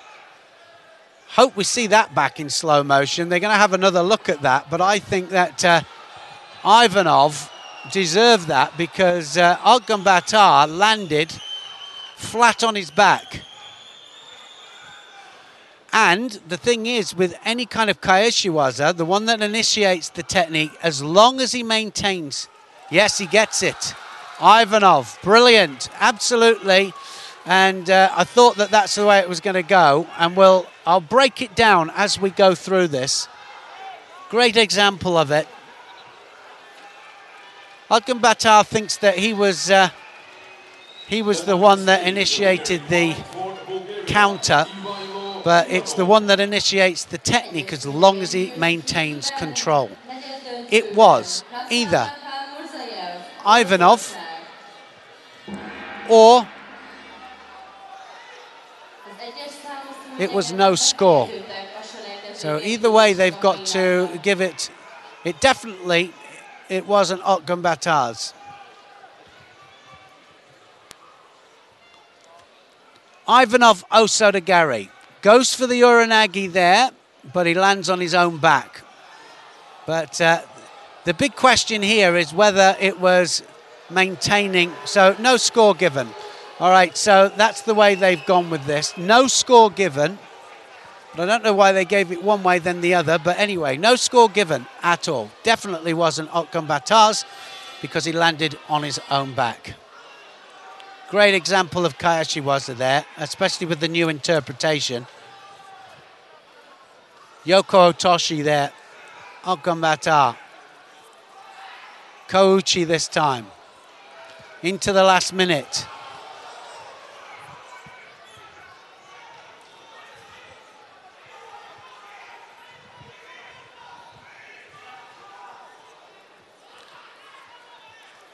Sodi Sorakamigoshi this time.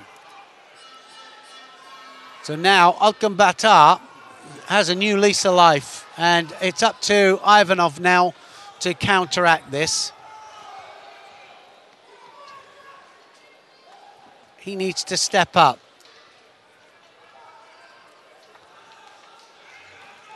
Uchimata.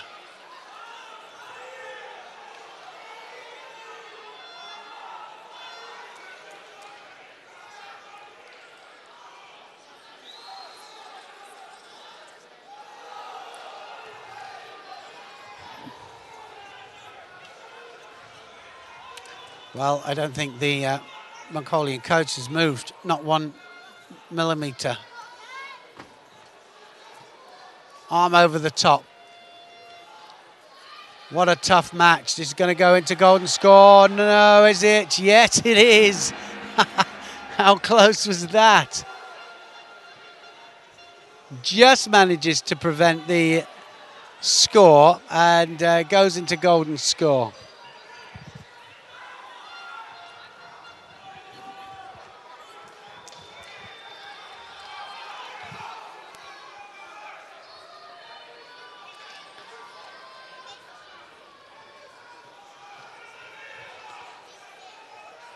What a terrific match. This really is. This could go either way. Both big throwers, both looking for it as well. And that's the key point. As I was talking to Ilias Iliadis yesterday, he said, we want people to go for it. Not going to get it, surely. Is he going to get it? Oh, let's hope that it's not finished like that. Ivanov might have just thrown that away with that poor technique there. He didn't get the rotation. He's going to get the Shido, I think.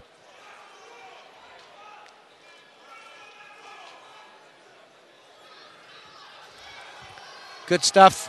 They've let it carry on.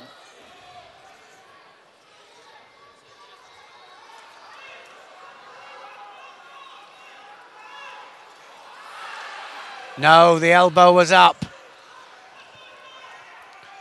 On the side, but it's not if the elbow hits first. Elbow was out.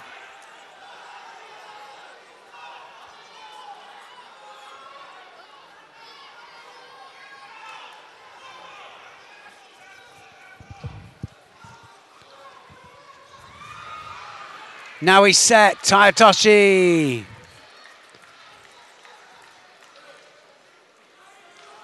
What a golden match this really is. It's just a terrific match.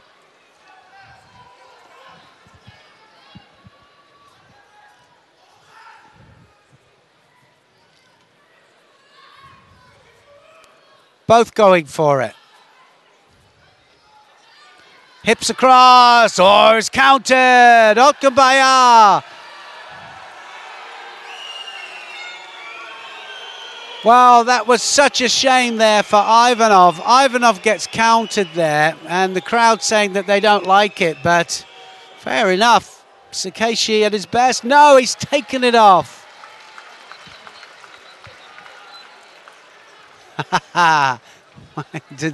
Little bit of drama. I did say about the drama, didn't I? Well, plenty of drama here in this under 81 kilos category. So still everything to fight for. Otkan Batar thought he'd got it. Crowd didn't like it. Crowd obviously refereeing this match. Ko Soto this time. Now up to Ivanov to fire back.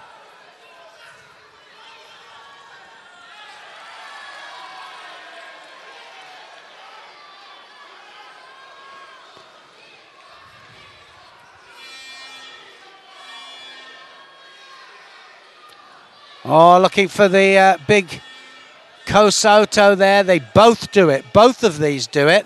So if they do hook up, one of them will go. Safe bet.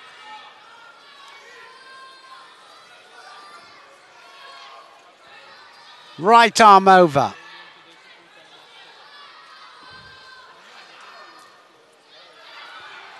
Very close with that. Kouchi this time from Ivanov.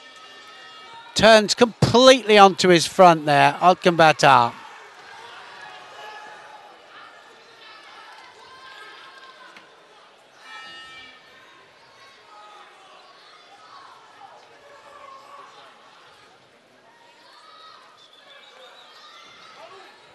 Anything can happen here. Oh, Surigoshi into Sumageshi.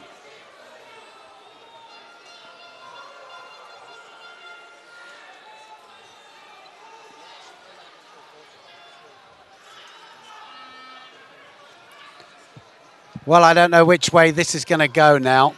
This is some match. 2.5 minutes into golden score. I thought he broke his balance. I still think that was a good technique.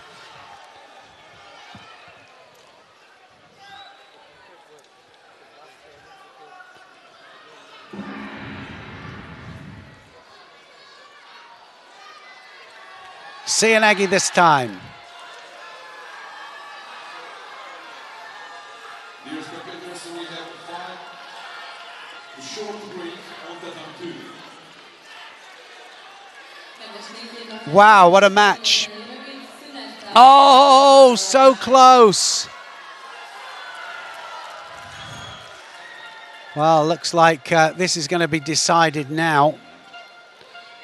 Just looking at the last attack by Otkambatar might just mean that Ivanov has lost it. I don't know.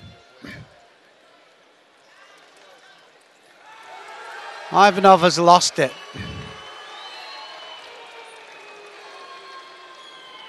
Very, very close, that really was. The winner in blue for Mongolia. What a match.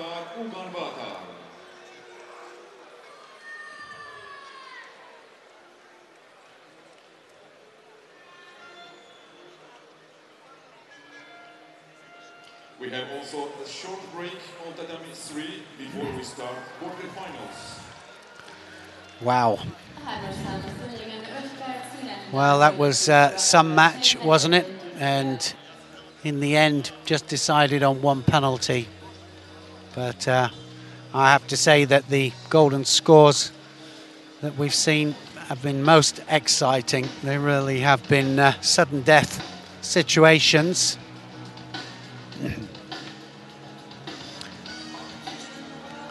Well, we've still got a couple of matches still to go.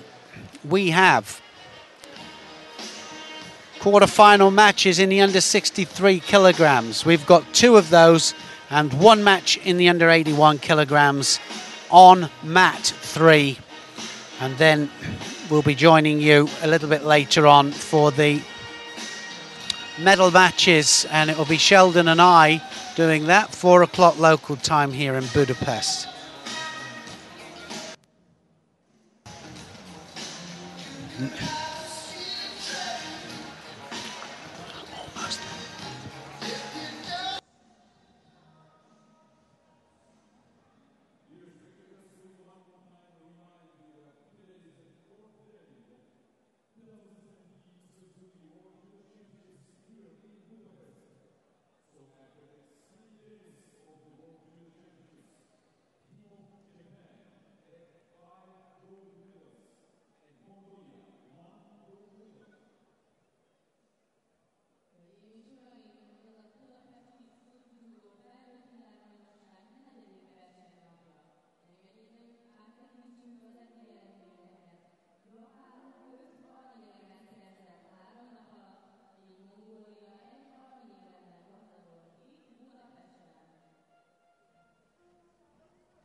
Welcome back to mat 3, and we now have quarter-final matches in the under 63 kilograms category.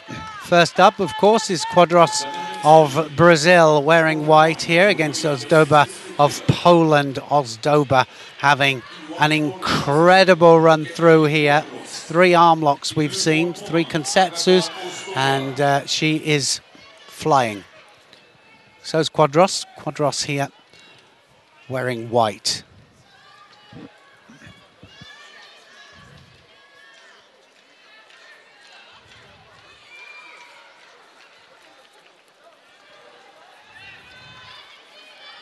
So the winner of this goes through to the semi-final. Semi-finals and medal matches will be later on. Again, looking for that. Well, just looking for the arm lock and the konsetsu, the way in.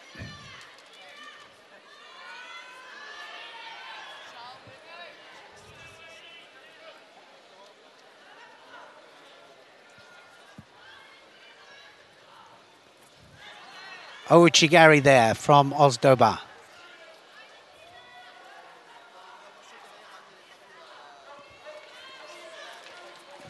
Ouchigari, that's going to be a good score. Wazari scored there. Beautiful change of direction there with that Ouchigari.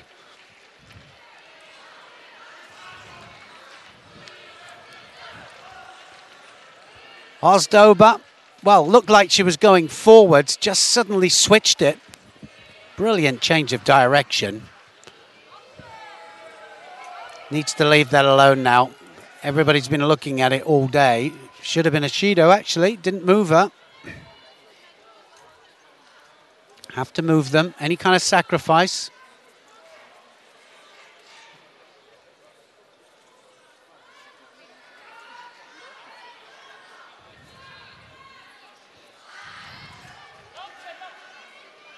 So now up to Quadros. Quadros got to go forwards. Has to take the fight to Ozdoba.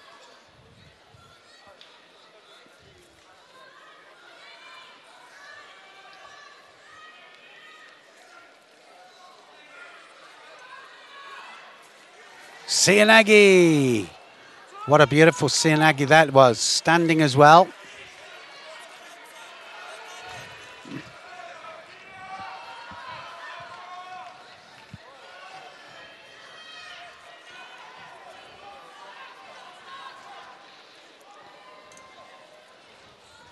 So dominating the sleeve here, Quadros, but extreme right to right stance.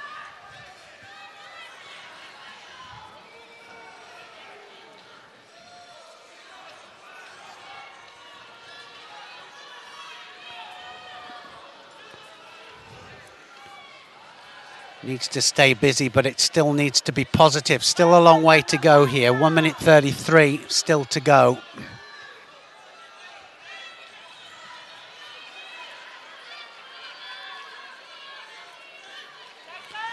Looking for the Sori Surakomigoshi on the other side. Very tempting to go around that front leg there. Right to right situations can be potentially very dangerous.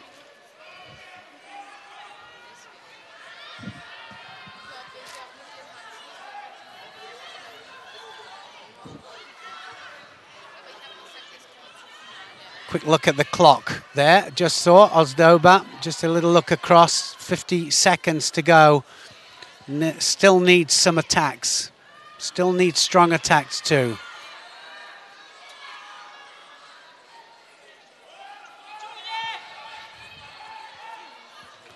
And she's going to get penalized now. She's running away now, Ozdoba, obviously.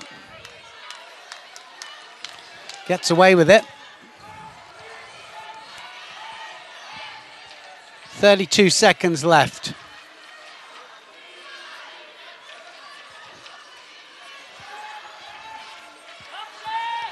Now she's going forwards. Quadros needs something, needs a score.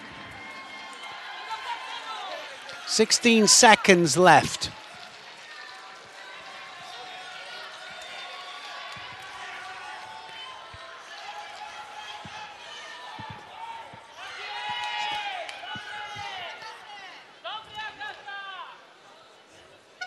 5 seconds left, and Quadros then is going to just take a flying leap forwards, just hoping for a miracle. Well, one penalty will go up to Ozdoba. She was running away. I'm wondering if the referee will give it. Did discuss this actually, the fact that we should give penalties if even if they're running away. Give the penalty, then give the result. In white for Slovenia, the Olympic champion Tina Trsteniak will be in the semi-final for women under 63 kilo. Elődöntő női 63 kg-ban a kettes szőnyegen, fehérben a bakui európai játékok győztese, Németországot képviselő Martina Trajdos, ellenfele a 2014-es. Great change of direction with the Ouchi-gari. Went one way, then switched it to the Ouchi, and Quadros couldn't do anything about it. She goes through to the semi-final. What a performance from her. Agbegnanu comes out for her quarter-final match. Beldorj of Mongolia, her opponent. So I think she'll come out again, all guns blazing. She looks on good form today. Agbegnanu, Osoto, it's all over. Absolutely buries the Mongolian. Just didn't even start, did it? Sotomakomi and the biggest ippon. Tatami 3, the winner in white for France, Gladys Agbegnanu. She'll have a second chance of a medal, the Mongolian, but look at that. That's how you do it. Unbelievable form, and just so superior. I mean, she was holding the same side. That meant she had to go in straight away. Sotomakomi, boom, ippon, and that's how you do it. That's how you get through to a semi-final of a World Championships. She's hardly broken sweat. Semi-final then of the men's under 81 kilograms, and it's Marcancini of Italy here against Alkanbatar of Mongolia.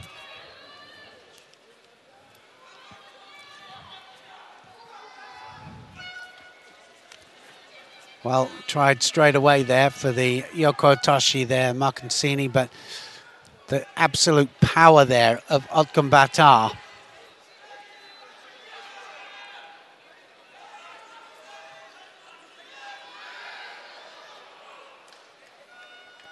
Looking for the Jujigatami here. Can he get the leverage? Needs to attack the arm.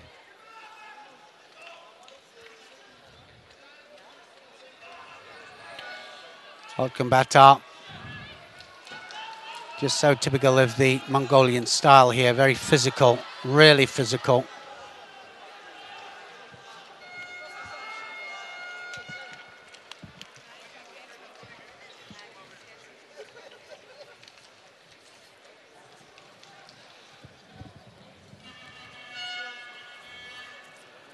Matter, but it's one-handed, and then immediately just tries to switch it to the other flank.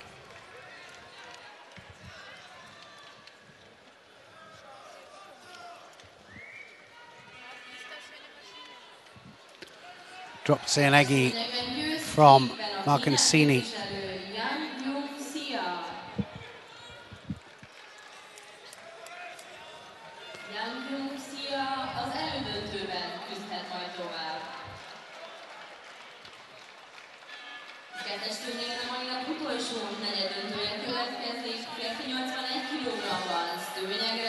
Well, Marcancini has nice ashiwaza. We've got a couple of really good attacks. This Seanegi is very strong. We've got that Kouchi as well.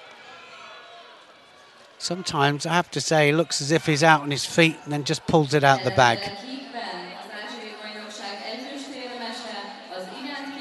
Looking for the Uchimata as well there, wasn't he?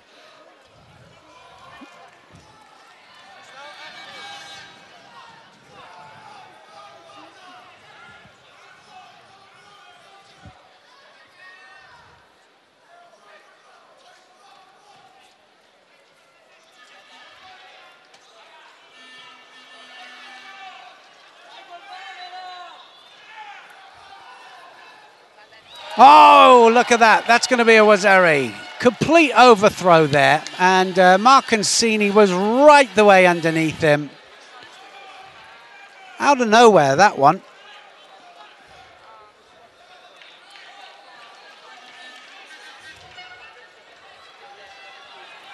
Still plenty of time, 1 minute 38. Look at this, just disappears underneath him there. Siatosh, complete overthrow, and he knew it had gone, didn't he there, Otkan Batar.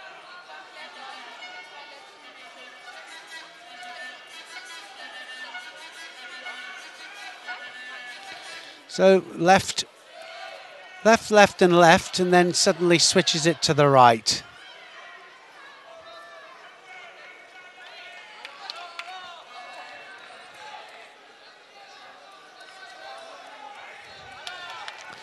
One minute 15.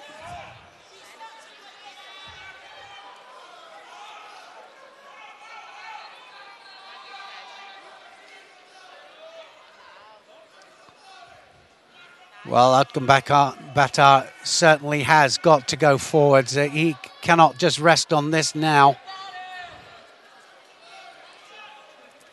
Sianagi, and it's going to be it. Oh, my goodness me. Well, he thinks he's got the ippon there, and I'm not so sure that he has, because let's have a little look at it. I think that's a situation where you could probably give the ippon for sure.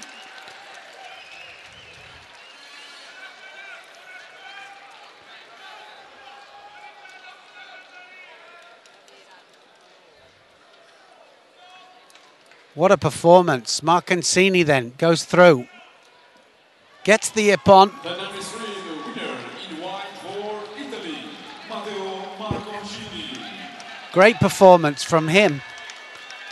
Siatoshi and then the Sianagi.